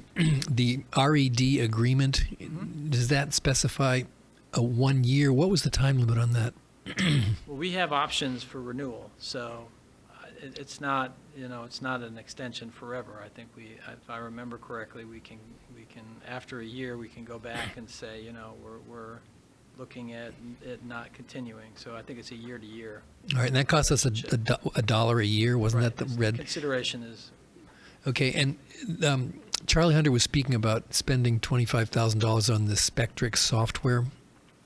Was that going to be RED's expense? Was that going to be our expense? Because I can't see putting out a ton of money if we well, that on system something does we might more not use. than, it's really a platform for ticketing, for. Yeah, it's like Vendini. I know those Right. platforms. Yep. So that's going to be part of our operating overhead. So that $15,000, which is the current year cost, would be absorbed in this current year. Okay, so we have to spend all that money just to try it out? Just to try it, just to build the platform and then put the ticketing interfaces as part of that as well. Yeah. And then also whatever other, I think there's a membership component where you can do sponsorships, you can do Right. some of the things. And to be honest with you, we're a little, I don't want to be terribly critical here. We need some systems to help us with some of our activities in the theater, right? When I'm going through billing, for example, for ads that are on-screen ads, I'll get a piece of paper and it'll say, so-and-so business is doing on-screen advertising. Could you please then present a bill? Like there's no real. There's no. It's a very unsophisticated process. Okay. And I think we're trying to update the system to make it more business-friendly and make it more like a business, so it's operating, and we have a better opportunity to start breaking down where we're deficient, why are we having these gaps, and where, what's the real long-term future of operating this venue, because I think everybody universally loves having the Opera House and the services it provides, but there's also a long-term cost to that, and as we struggle with bridges and we struggle with paving and we struggle with all these other competing interests, that's another competing cost, and it's one that I think the board wants me to try to get a handle on and present to you as up-to-date and professionally as possible, and right now it's a little bit of a struggle for me to get that information to you to help you make those decisions. So, And the other issue is the paying the theaters. It was like not even a spreadsheet. I mean, it was that the new system will make it, I think, Yes. much easier to pay the theaters. correct. The distributors. And they could audit us if they wanted to. They probably wouldn't bother with a tiny little theater like ours, Yes. but they could. And I would not want to see that happening. I'd have a hard time trying to show or prove out. Okay. So that'll help this system that you're going to purchase is going to do all that?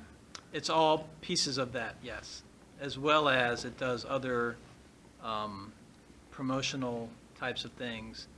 It's used in other places to build a database of patrons and supporters, so there's opportunities for people to participate in other ways, not just by buying tickets to events. So it's not just an online ticket sales program? It's much more, it's a larger platform than online ticketing, but that's an important part of it because our Right. ticketing process is very difficult right now and out of date. Yeah, we at Main Street Arts, we purchased such a thing, and it ended up not being used, and we spent a ton of money. They took 10% of every ticket we sold. So I'm a little skeptical about how these systems promise the moon, Right. and then you also got to have someone who's really good at running it. And who will be running it? Well, that's part of Red's responsibility, is to be able to implement and train people on how that's gonna run. So you have theater managers, people that have that higher level of responsibility, and they'll be part of that process. So that'll be Jen and, Jen and Tim, but Jen there's and a Tim. couple other folks as well. okay. Yeah. I think the on-screen advertising is way underpriced. It's hard for me to get a handle on it because it's just not, it's not in a format where I can present it to you and give you really good data and information. So I think you're right, Bonnie, but I just don't have a really good As a former publisher, handle on it. I mean, 14 seconds, and you can have moving video and sound. And what are they talking about? $25 an ad is in that budget? That's crazy. Crazy. You can't get anything in the shopper for 1 week for $25. Anything. So maybe we should consider increasing that rate would be your suggestion. I think it should be increased many times over, many times. And someone, I mean, I argued with Charlie about this. He disagrees with me. But someone needs to be on staff who's in charge of that, who can handle that in a professional way, Right. and Go out and solicit. go out and solicit. It's Right. not just Rockingham. I mean, I'm sure businesses in Brattleboro and Keene would like to have an ad on there. It's definitely an area that needs some help. Yep. Yeah. So, but it's part of that larger operation. It's going to take some effort to get us to a point where we're trying to operate at least at a break even. Operating in the black, I think, is probably an optimistic point of view, but it's a goal. But at this point, I'd just be happy to see us operate as a break even. I think that would be a win. So if ticket revenues don't materialize, I mean, we should look at the positive scenario and if things don't go well scenario. So, if we're talking a $40,000 to $100,000 deficit and revenues don't show up to manage that, at some point do we have to, as a board, have to say, by this date we're going to make a decision to keep going on The this? beautiful part of being on the board is the budget never ends. It just keeps on rolling. So That's an you'll advantage. have another opportunity to sit down in the fiscal year 2023 budget, not too far from now. All right, but in terms of being fair to the staff and so on, I mean, we just want Yes. to give them some sort of a parameter, I'd think. Right, but I think we'll have to do, there's a lot of work that has to go into getting us to that point to start having those more advanced conversations, because I just don't have good data for you to be able to present to you and feel comfortable that I'm giving you the backup that you need. Okay. So we're working on it. I think that's really the goal, is to have that. And then also to make sure that when in the budget process, we're all on the same page, right? Because Yep. I look at some of the numbers in relationship to, theaters in general and how things are doing here locally. Numbers are down. I think it's fair to say, right? People aren't coming back in droves. I mean, some of the numbers on some of the current releases aren't what they were in previous years, but they're improving. Yep. So I suppose that's the good news. How far does it go? I don't know. And the revenue from theater, like, remember, I guess Chicago brought in $9,000 to the town, from what I've read here, and if those They're working live on theater, events as yeah, I part mean, of they're this. supposedly Fiddler on the Roof is scheduled for March. Is that what I've heard? Well, there hasn't been a contract yet, but there's been discussions. There's been a couple of other live theater type events discussed for September and later in the fall. So, I mean, there are some, they built in some time into the schedule to try to make that happen. Good. And you can make decent money from some of those types of activities. Yeah. But it's going to be a bit of a struggle, just to see where we end up. So We've been showing films for what, a couple of weeks now? we started June 14th, All I right. believe. And what are the numbers? I mean, it's a little early to tell, but I mean, When I talk to the staff, and again, I don't have a breakdown yet Yeah. of where we've been from June 14th to now, so I don't have a 3-week number, but it's a little less than normal. But now you're hitting some of the bigger movies. I think the ones that Yeah. are coming up, like the Fast and Furious thing, is doing a little better. This Marvel movie coming up, I can't remember the name of it. That's supposed to be a big one as well. So those are the larger kind of blockbuster type releases. So yeah, till early we'll see. still. Yeah, It's, we'll it's see. early days. Yeah. That was one of my questions, number one. Number two, is the rec area still showing their films up there? Because that's just detracting from the audience coming in here, I would think. I think they were going to schedule a couple through the summer, but I haven't I haven't heard. heard know. of anything specific, that Peter. they That's have. why I'm sort of hesitating. I have Yeah. not heard of any specific. I think it was on the list of things they Yeah, were planning. I don't know. I saw some blurb about that, Yeah. movies at the rec, and I was, But I mean, also, I mean, everything is very early yet, but we also have to look at, I mean, the rec center runs in a huge deficit. I mean, we fund the rec center, so we often look at the theater as the same, you know. Right, it's an investment. It's an investment in our community. It brings people to town, so it's not just a for-profit and looking at the bottom line. Exactly, but it's just if not enough people show up, period, then you know It's a struggle for the board because you look at numbers and at some point, how much revenue, you know, how much do you want to subsidize? You know, yeah, so and how many people ongoing- will benefit? I mean, I agree with you that it is an investment, but if 20 people show up and we're spending $60,000 for 20 people to watch a movie, but Yeah. make any sense. Well, I think attendance is a little better than that. Yeah, but no, I'm just that was an extreme there is a example. point Yeah, I know, where but- it's absurd at some level. Yeah. Right. Yeah. Like you said, you look at what we're doing right and what we're not doing right, and some things we may have to cut off. Yeah, well, I think you're Gary, doing a one great job. question. There was something about a $40,000 grant for the lighting and stuff. How's that coming? You've got any progress? I know you were trying to work out with the safety, Division of Safety and engineers about the load, whether the ceilings would carry the load and stuff. Right, so that grant, the timeline there, they start reviewing those grants in 2 weeks, I think. Let's see, when did, We put it in Yeah. middle of May. yeah, so I think they said around late August, September is when they announced those. Right. I know you said I think in the thing there, your blurb, you was about still working with the details out with everybody, so. Yeah, so, Yeah. so for June 7th, we had quotes. I mean, you know, just like the bridge, they won't be final numbers until if we get the grant, having people come in and do final designs and specifications. So a structural engineer would have to do drawings for the ceiling above the theater to hold the weight of let's see, 1 1/4 inch black iron pipe that has the lights on them and attaching the retractable motors that lower the lights, and then, but it did come in pretty much around $30,000 for the lighting pieces, a few $1,000s for electricians, and a few thousand for the structural engineer. But there'll be additional investment because the theatrical lighting system that we have is out of date. And so in order to run if we do get the grant and we upgrade to these new lights that are LED and are programmable, we're going to have to upgrade the backbone, so to speak, in order for those to operate successfully. So they've looked at some of the things that we have in place now and said it's about a $10,000 investment to get all that up to speed, on top of the 30 and the electrician so you're looking at a $40,000 to $50,000 investment. Although that 10 to 15,000 has to be done anyways. Correct. Systems are still run on floppy disks. Right. They're not, they don't, Okay. they have to be upgraded.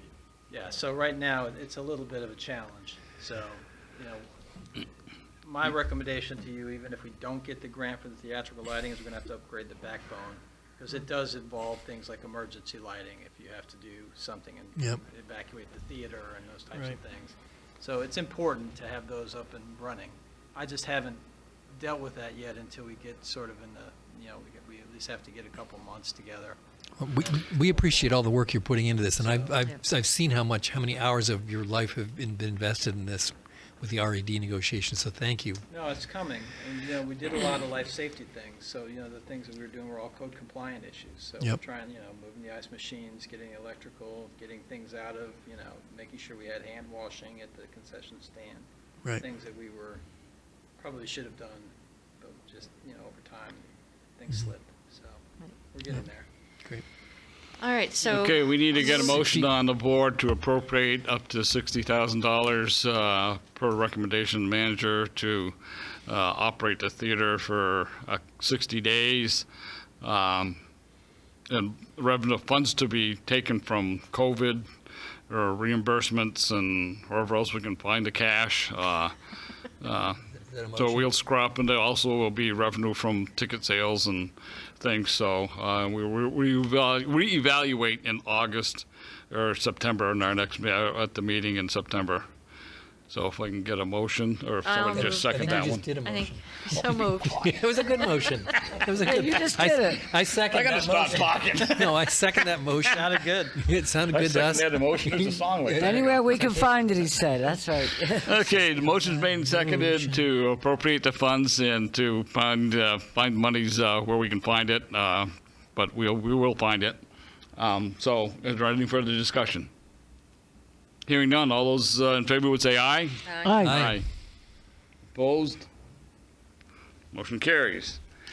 Now we'll have some more fun with discussion of the recycling center operating costs and charges. There's a bunch of information. I just want to give you a little background here, so, and I know that some of it, but you can see the cost of actual disposal has risen. So these are district contracts, so the district goes out and bids multiple locations for, picking up and hauling away our rubbish that we pick up through the recycling center. And you can see that our costs have gone up per ton as well as, per visit, which they call per pull. So that's adding to some of our overhead at the facility. You offset some of that last year by increasing your bulk waste costs, which went up to 15 cents per ton. But you've also added additional costs, right? We're open an additional day now, so that third day has been a cost. I think it's appreciated, but it certainly has not helped with our operating deficit. As well as since then, you've also, by state mandate, have to offer a food scrap program, which is costing us in the neighborhood of $6,000 a year to remove that material that goes in back to composting. So what we've been trying to do on a couple of pieces here, just as an informational discussion, is we did get a grant to buy new food scrap containers, and the thought there, and they're bear proof, and the thought there was if we had our own and we were able to come up with a local source that would come and just remove the material because they would be using it either for their own purposes, that might save us that $5,000 or $6,000 a year in hauling. We've had a couple of inquiries, but nobody has come forward and put together at least a deal that we could put to paper. So we might have to go out and just put an RFP out in the world and just sort of circulate and see, is there somebody willing to do something formally, so that we would have potentially reduce that overhead for the food scrap program. Beyond that, there are items that you can see in your sort of pricing materials that you can look at in terms of if you want to raise your cost of your bagged household trash. And I don't know the history of when that was last raised. I don't remember the date. Hasn't been. Wasn't it 2 It's 3 years? hasn't been for several years. We talked about moving it up to $1.50. Yeah, I couldn't find when the last increase was. I Yeah, did a little so, research, I couldn't find it, so I don't know. It's been a while, I guess, But, is the best answer I can give you. Yeah. Well, some ideas that Larry and I have been talking. I walked down there last Saturday doing sticker cop again. Very interesting because a lot of people didn't have any stickers, and we were getting people from Putney, Chester, Grafton, Westminster West, Westminster, Walpole, and North Walpole. Everybody's coming here because our prices are cheap. That's the problem. They don't have any problem coughing up the $35 for the sticker, but they're not paying hardly anything to get rid of their materials. So in talking with Larry, some ideas we threw around was on the rubbish, going to make it simpler to calculate. Right now it's $1.25, $2.50, and $3.75 per bag. That's the small white kitchen bag, and then the intermediate lawn leaf bag, and then the heavy duty construction bags is the highest. So we thought maybe $2, $4, and $6.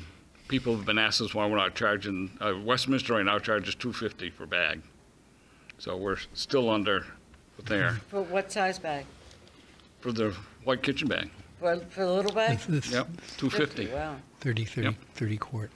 And they have curbside pickup, so to me, it's amazing that we have that many people from Westminster West, Westminster coming in, but if you live up a dirt road someplace, who wants to leave it down there and let it scattered all over the street? So I can understand where they come in, but we get a lot of cat litter, and I don't know if you've ever handled cat litter. It's heavy. I don't care what you say. And if it's dripping, you don't touch it. Let them handle it. I can tell you that from experience. But anyway, so the tires, we talked maybe going up on those. The white goods, refrigerator, freezer, air conditioner, right now we just charge for removal of the CFC in there. And that price has gone up, so we maybe discuss going up to 20 from 15, as you can see there. Washer, dryer, dishwasher, stove, water heater, they're 8. We're talking anywhere from going to $10 to $12. We do recoup some money from the metal that goes in there, but it depends on the metal price. You could make some money and you couldn't make any money, so we've decided to go there. Propane cylinders, haven't gotten too many of those lately, so those I think we might consider looking at the propane cylinder, the 1-pounders going up. I think they charge us 50 cents to take them away, so we're not even making a new dollar for an old one on that, so we might double the price on that one. Your brown goods, your twin spring mattresses, couch, recliner, upholstered chair, carpet and rug, we thought all that should go across the scale. Because some of that material they use, it's light material, and other stuff is real heavy stuff, and you don't know what you got until you see the guy struggling to take it out of the truck. But by then, they've only paid the one price, so run it by the scale, we make more money. May even out. The microwaves, toilet, the porcelain tub, porcelain sink, shower, we thought maybe a couple $1 increase on those a piece. Those are, we get recoup the metal, but we still have to, the microwaves, they have to take the magnets out of them. I don't know why, but for some reason or other, they have to take them out. So, everything else looks pretty well, but that's what we've been discussing, so take it from there. As Scott said, the price for hauling and stuff's gone up, and disposal, it just doesn't stop. That sounds good to me. I remember a while ago, we compared this to towns, and we were about the same. We didn't want to be higher than anyone. We wanted, we're still lower, I think, Oh, than yeah, Springfield. definitely. That's why people are coming in here. And we get them from Springfield, and it's just amazing. When you sit down there, you do stickers, and you find out where people are coming from. It's just totally amazing. Well, and Springfield charges their residents for their sticker. Yeah. So it's And not, then some people residents just use here are our, free. municipal trash cans in the downtowns. Well, there you go. Or it's free signs out on the lawn until it gets water soaked. Right. And then we make money because they run them across the scale. Exactly. That's And right. they don't understand that. They don't understand that when they bring it in. Once the water hits the mattress. It seems to me that non-residents should pay a higher price for a year's worth of Of course, the other recycling. thing, Yeah. if you really want to get down to it and get real nasty, you could just relegate it to just Rockingham residents. Because No. technically, we're the only ones that support that whole system down there. Right. Well, I mean, I none of think these it should other be towns- at least $50. But the problem that you're going to get there is that Charlestown charges 50, but the problem you get there is if they got no place to take it, it's going to end up on side of road or over the bank someplace. Yeah, and that's the true. problem. And is it honor system there? Because sometimes I see people pull in there and they don't go back to the paying. The paying. Well, that's another issue that we've always had. We always encourage them to use the stickers that the tickets that you get. Yep. Because that way there, you see the person putting the ticket in, he's throwing the bags in, you can do it. The only other way you're gonna control that right now currently is to have the operator's gonna have to have a pad of paper there and count the pads, the bags they throw in, give them a slip and say 5 bags and then take it over to Bob. They could, with only those guys, they don't go over to the cashier with them. If the guy throws 5 bags in there, goes on and tells Bob, I only put 2 in, well, Yeah. we've already lost the revenue. Yep. But that's the only way you can do it. Unless you require them to buy the tickets. Yeah. But people have said to me, "Oh, you don't have to pay down there. It's easy enough not That's to." the other thing. Yeah. And I said, "God, I'm happy to pay. My goodness." But that's like, common knowledge. So, I volunteered for a couple weeks down there, and you're right. People think because they have the sticker, they can throw anything in the large container dumpsters and it's for free. And we were chasing people out and needing them to pay. But The other thing I noticed, you know, the guys are pretty busy down there. They can't always man the trash station where everyone puts their actual garbage. And I have seen plenty of people huck a couple bags in and drive away, not put any tickets in the bin. Every time I go down there on Saturdays, because the guys are busy working with other people, running around. I thought at one time we were gonna buy bags and have people actually pay for a bag instead of do the tickets. Where are we with that? Where everyone has to buy a yellow bag, not just bring down a white or green trash bag. We discussed that, but when you get around to leaving them in different locations, we found out that some of those people weren't very appreciative of doing it in the stores. The same thing you get now with the redemption centers. The stores are required by state statute to, if you sell your liquids in a bottle that's got a returnable, you're supposed to take those bottles back. Well, I've checked with 4 different people in town as to why they don't take them back, and they don't have the storage, number one, to keep it down there until they get somebody to haul it away. They don't want to pay anybody to sort this stuff out and make sure it's clean before it goes to the redemption center. But I'm talking about, so the yellow, if we had people buy yellow trash bags instead of the tickets, we have plenty of storage down there now because we're not using the transfer station. That's true. Can we sell the trash bags instead of the tickets? What's the difference? It's the same, it's just, Well, people are gonna buy the have to buy the bags. Right now, they're not even buying tickets, they're hucking the white trash bags in the bin and riding away and not paying for anything. Then you are kind of double bagging everything, because Yeah. You have to transfer stuff into the yellow bag. you have to transfer stuff into No, the, your bag, you put your yellow bag in your kitchen container. And you use your yellow bag instead of a white trash bag that you're gonna buy at the store. well, then, but, you know, you've got different sizes, you know, you've got the little, Yeah. little kitchen bag, you've got a big, you know, big one. I think we did look at this a little bit, and to make it economic, you had to order, I don't know, like 50 or 60, a huge amount of bags yeah. in order to make it work. And the question then was, where would we store all of those bags? Now, I mean, if we do go back to the take it or leave it, there won't be that room down there to store anything. Right, and my fellow select board members may be happy to know that I've abandoned my quest to revive the swap shop.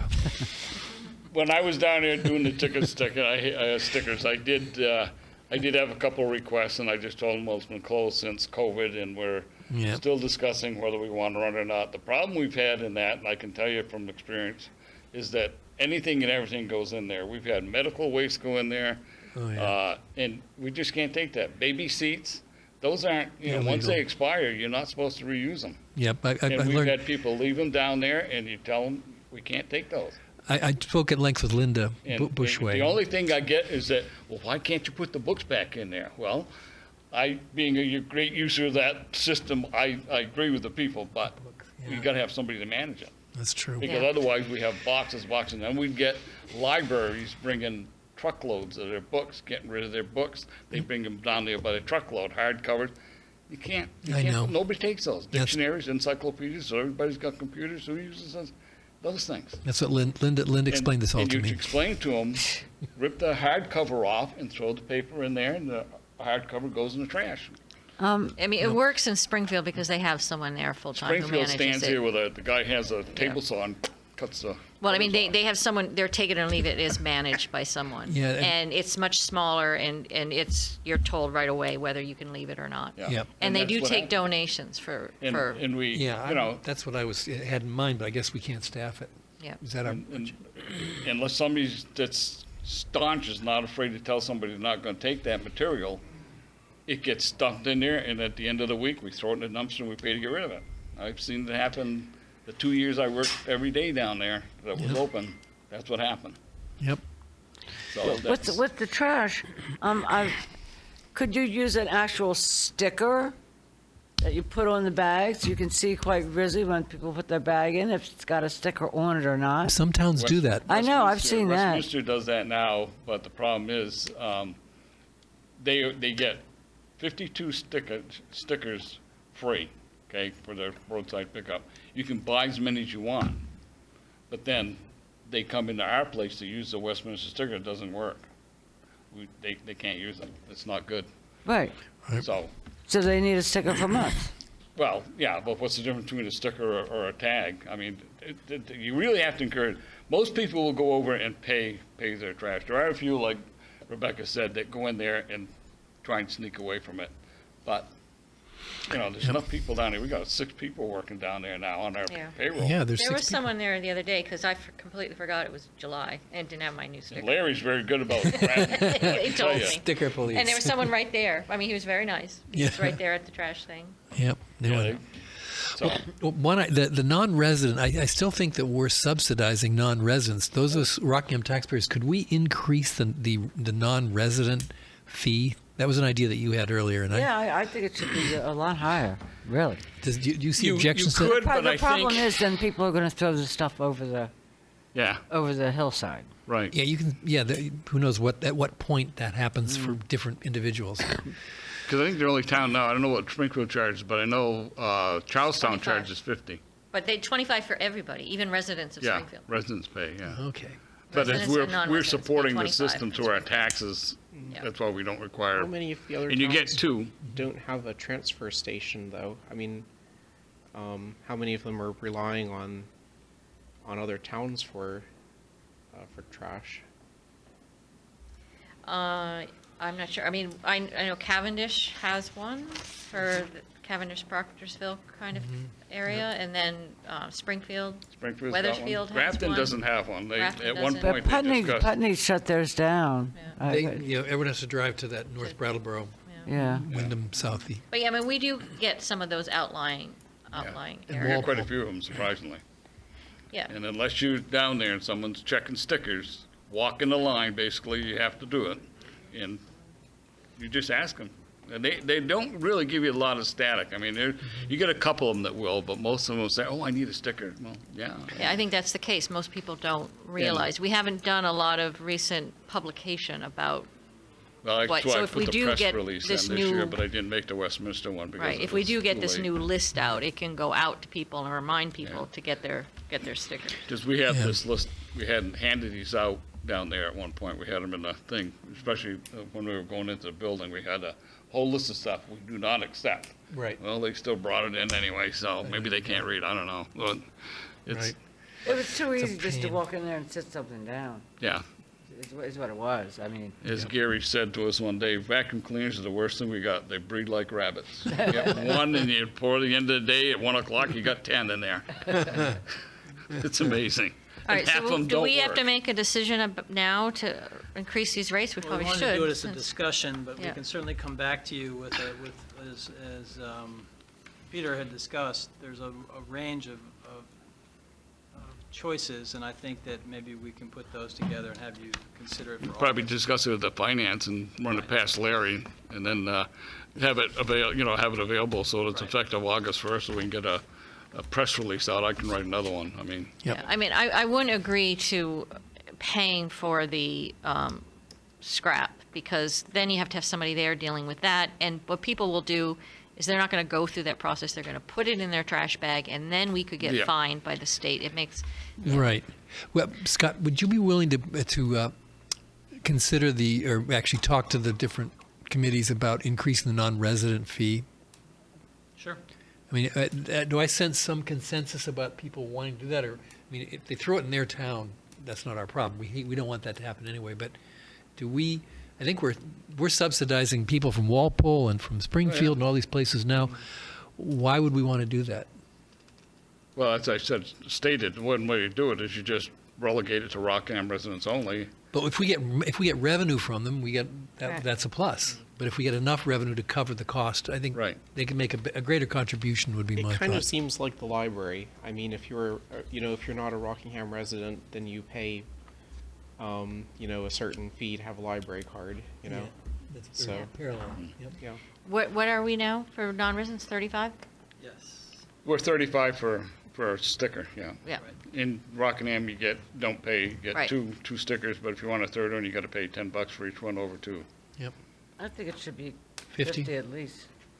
Well, we can discuss that at finance. All right. So that's the suggestion. That may discourage some of the outsiders from coming in, but then again, as Bonnie mentioned too, is that, I think people come in for the convenience of it. I mean, well, yeah, they're coming into, they're going to Harlow's or they're going to Allen Brothers. It's right Exactly. there. They're going to go here as opposed to, like, people in Bartonsville pay for the sticker in Springfield because it's easier. You're going to Shaw's, you're going to go to recycling in Springfield. You're not Right. going to go You're down not gonna here. come all the It's way the down here. convenience Yeah. I think you're right. factor. I think you're right.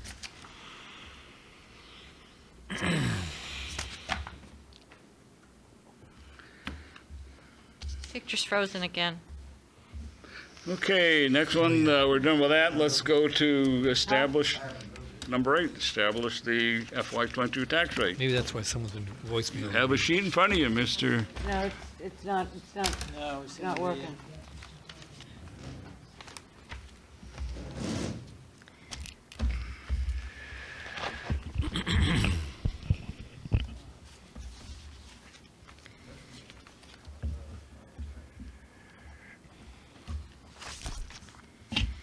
Okay, here we go.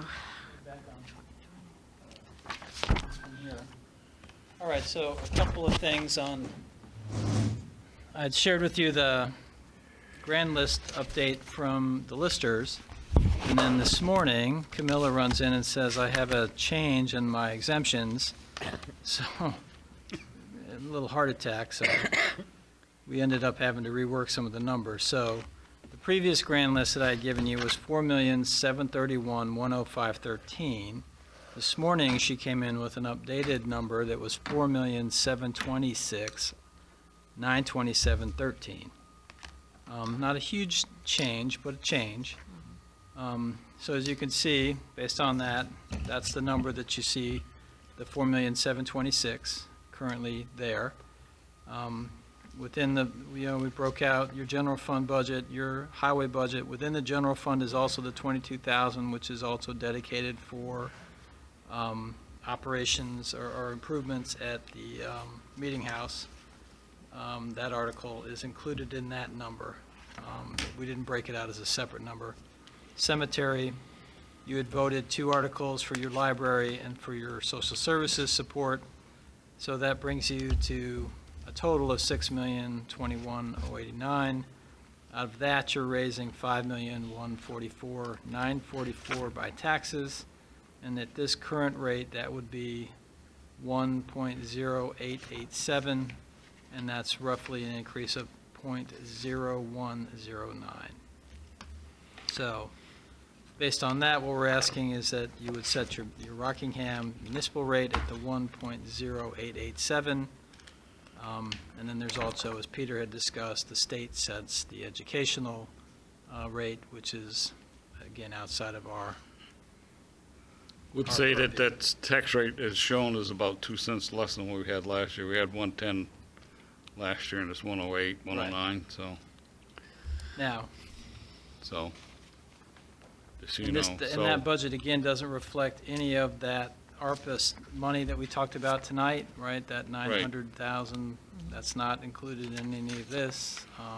Doesn't include the conversation that we had about the Opera House. So there's lots of moving pieces in our budget. Like most years, it's not a static event, but we do have to set a tax rate so we can send out tax bills.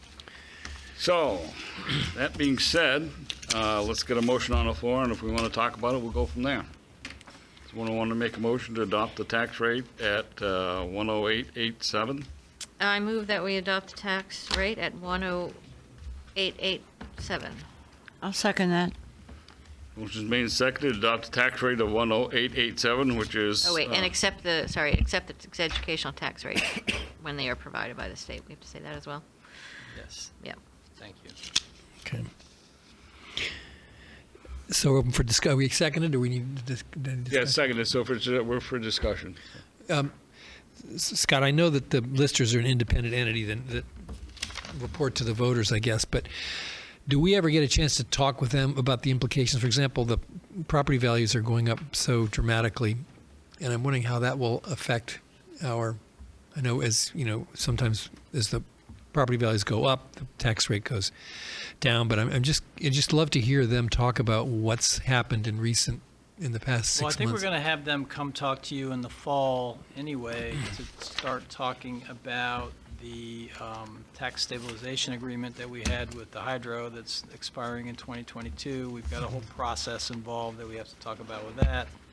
And I think it would make sense to have a conversation about where they see the trends for the grand list, because there has obviously been a lot of activity, and it might not even all be reflected yet here, because so much of it, people are not being able to close, even though they have sales contracts. They just can't get appraisals and get banks and get everybody to a closing. So there seems to be a big backlog of The transactions. activities that might end up impacting, next year's number as Yeah. well. So, but I think we should definitely invite them, maybe even in September, because it might be time to start having that conversation about those other issues as well. I think that would be great if you. Yep. If Peter agrees, I'd love to have them come in September. The listers. What's that? Have the listers come talk. Oh, to us. yeah. Oh, yeah. Sure. Okay, motion's made and seconded. All those in favor of setting the tax rate at 10887 would say aye. Aye. Aye. All those opposed would say nay, and motion carries. We now have a tax rate. Brace yourself for the tax bills when they come out. Okay, review orders, bills, and warrants. Review agenda items for the next meeting, August 4th. I had a chat this morning, yesterday, when you were gone, in regards to, with Cynthia. We were just chatting about stuff in general, and she wanted to know if she could come to the meeting in August. I said to run it by you. Sure. So she may want to come in and explain what's going on, and maybe I think how stuff, I think I'd like to hear from her. So, no reflection on anything you've already explained, but she just Absolutely asked not. about it, and More I the said, merrier. well, No. I said, did you ask Scott? And she says, well, no. And I said, well, Well, I then want to have the I'll run it finance by him. committee meet first, so now we've got that one scheduled. I think it Yeah, makes sense to okay. try then to, put her on for, sharing with the full board. It's great. Oh, goes to you, Rick? I think these have already been, the yellow one was signed. Anything else anybody can think of? We do have to ratify the appointments of the 2 RLFs, or 1 RLF, excuse me. Rebecca. Did we ever decide what we're doing about a meeting house meeting? I thought we Oh, yeah. decided we weren't going to do one this year, but I know it was difficult because we couldn't quite get enough support to put it on camera, I think was the Oh, that biggest was the issue. problem. Yep. Yeah, I knew so- there was something. So that's been a tradition going on. Yeah, we do it one meeting a year up there. So can we do it in the fall? Or we'd still run into the same, so it's that we can't get the electronic feed from there? It's right. Can't get a Zoom. Okay. Are we to a point where it's critical to have a Zoom? I think it's good to have. I mean, it's not critical, but I think it's good. People appreciate it. People I think appreciate it. I think it seems like it's a good thing to have, maybe even going forward, into the future. Yeah. I wasn't planning on taking it away. I think it's an option for people, and the more people participate, the better, as far as I'm concerned. Now, obviously, the board can Yeah, say 'cause we're you done can with see Zoom, it and shows up that's in that. person. So, It could be. Well, I don't know. I don't know if it could be done. I mean, with cell service up there, there is good cell service up there now with the tower. You could do Zoom at least, but I don't know if you could go to Fact TV as broadcast. Right. Is the problem. It might have to be right. You might not be able to do it live. I don't know what you could do. I was just thinking about, if it's the way we've always done it in the past, and True. in the future, are we ever going to do it again, Right. basically? It's just, do we want to continue the tradition? Right. I mean, we never, it always was just recorded and then broadcast on Fact TV later. It was never a live Right. meeting. Certainly. But make you the- could do, you could do Zoom if you had a cell, Yeah, you could if have a you had enough cell hotspot. You could service, create a hotspot I think with a you cell could do it phone. with that. Yeah. Yeah. You would need, I know at the Wyndham Regional, they've decided to, for the next year, keep the Zoom option. Right. And so what they've had to do, like last night we had a meeting, and so 2 people have to be in the location, and then everybody else can Zoom in. We can certainly try. I can try to Well, bring. they didn't have 2 people trying to be hosts on one machine was problematic. It got a little chaotic. Yeah, and they had to like basically have their faces right together, and you. Okay, does anybody else have anything for the meeting in August? They don't, relay it to Scott, and we'll get it on the agenda and Oh, we got that. get a draft one out. We got the appointment to the Conservation Commission. That letter should, Yeah, the that letter should reach conservation, us. right. And then will we just see if we get information about potentially putting up some type of speed sign? If he has time to get to it, yeah. Yeah. Okay, review agenda items for the joint board meeting. That's a couple months out, so if you don't have anything right now, you got a little bit of time to think about it. Moment, yeah. Okay. Review approved orders, bills, and warrants. Take a motion. I move that we approve orders, bills, and warrants. Do I hear a second? Second. Any discussion? Hearing none. All those who would vote to approve orders, bills, and warrants would say aye. Aye. Aye. Nay. Motion carries. Hey, other business, Elijah? Rick? Nope. All set. Susan? Bonnie? At one, maybe, yeah, paving. I thought they were gonna do that at 7-5 in Saxon River. Haven't done anything. Saturday, the 3rd, I think they were, Springfield Paving was out there and they finished They got chewing up. delayed because of the rain.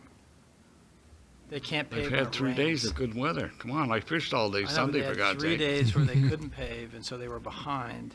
And so now it's raining again this week, so I think we're gonna be behind again, so we might not pave till next week. Okay, just wondering. I know, And it's the- a pain. The I know this is New Hampshire's problem, but the bridge, I haven't seen any work on that in the past Well, I sent 2 an or 3 email weeks. to that effect, because, Look at you go. yeah, And what was, because, yeah, so there's nothing we can do about that, right? it's not our Their contract. project. Right, it's I their, wish we could, but unfortunately, it's not our project at the moment. But their contractor has been, there's some issues there. It's Really? gonna obviously take some time, okay. so they're delayed. And I just want to remind people that on July 19th, the Vermonter will be making its first run, and we will be having celebrations at the train station at noon and at 5, and it's $1 fare within the state of Vermont. So Yeah, and Good to see I you think back. fares on the whole line are 20% off or something. they're going to be 50% off in New Fif- England. Yeah. That's great. So Okay. come join the celebration. There's nothing else, and there's no need for an executive session I can think of. I would entertain a motion to adjourn. Seconded. Motion's made and seconded to adjourn. All those in favor would say aye. Aye. Aye. We're out of here. Can everyone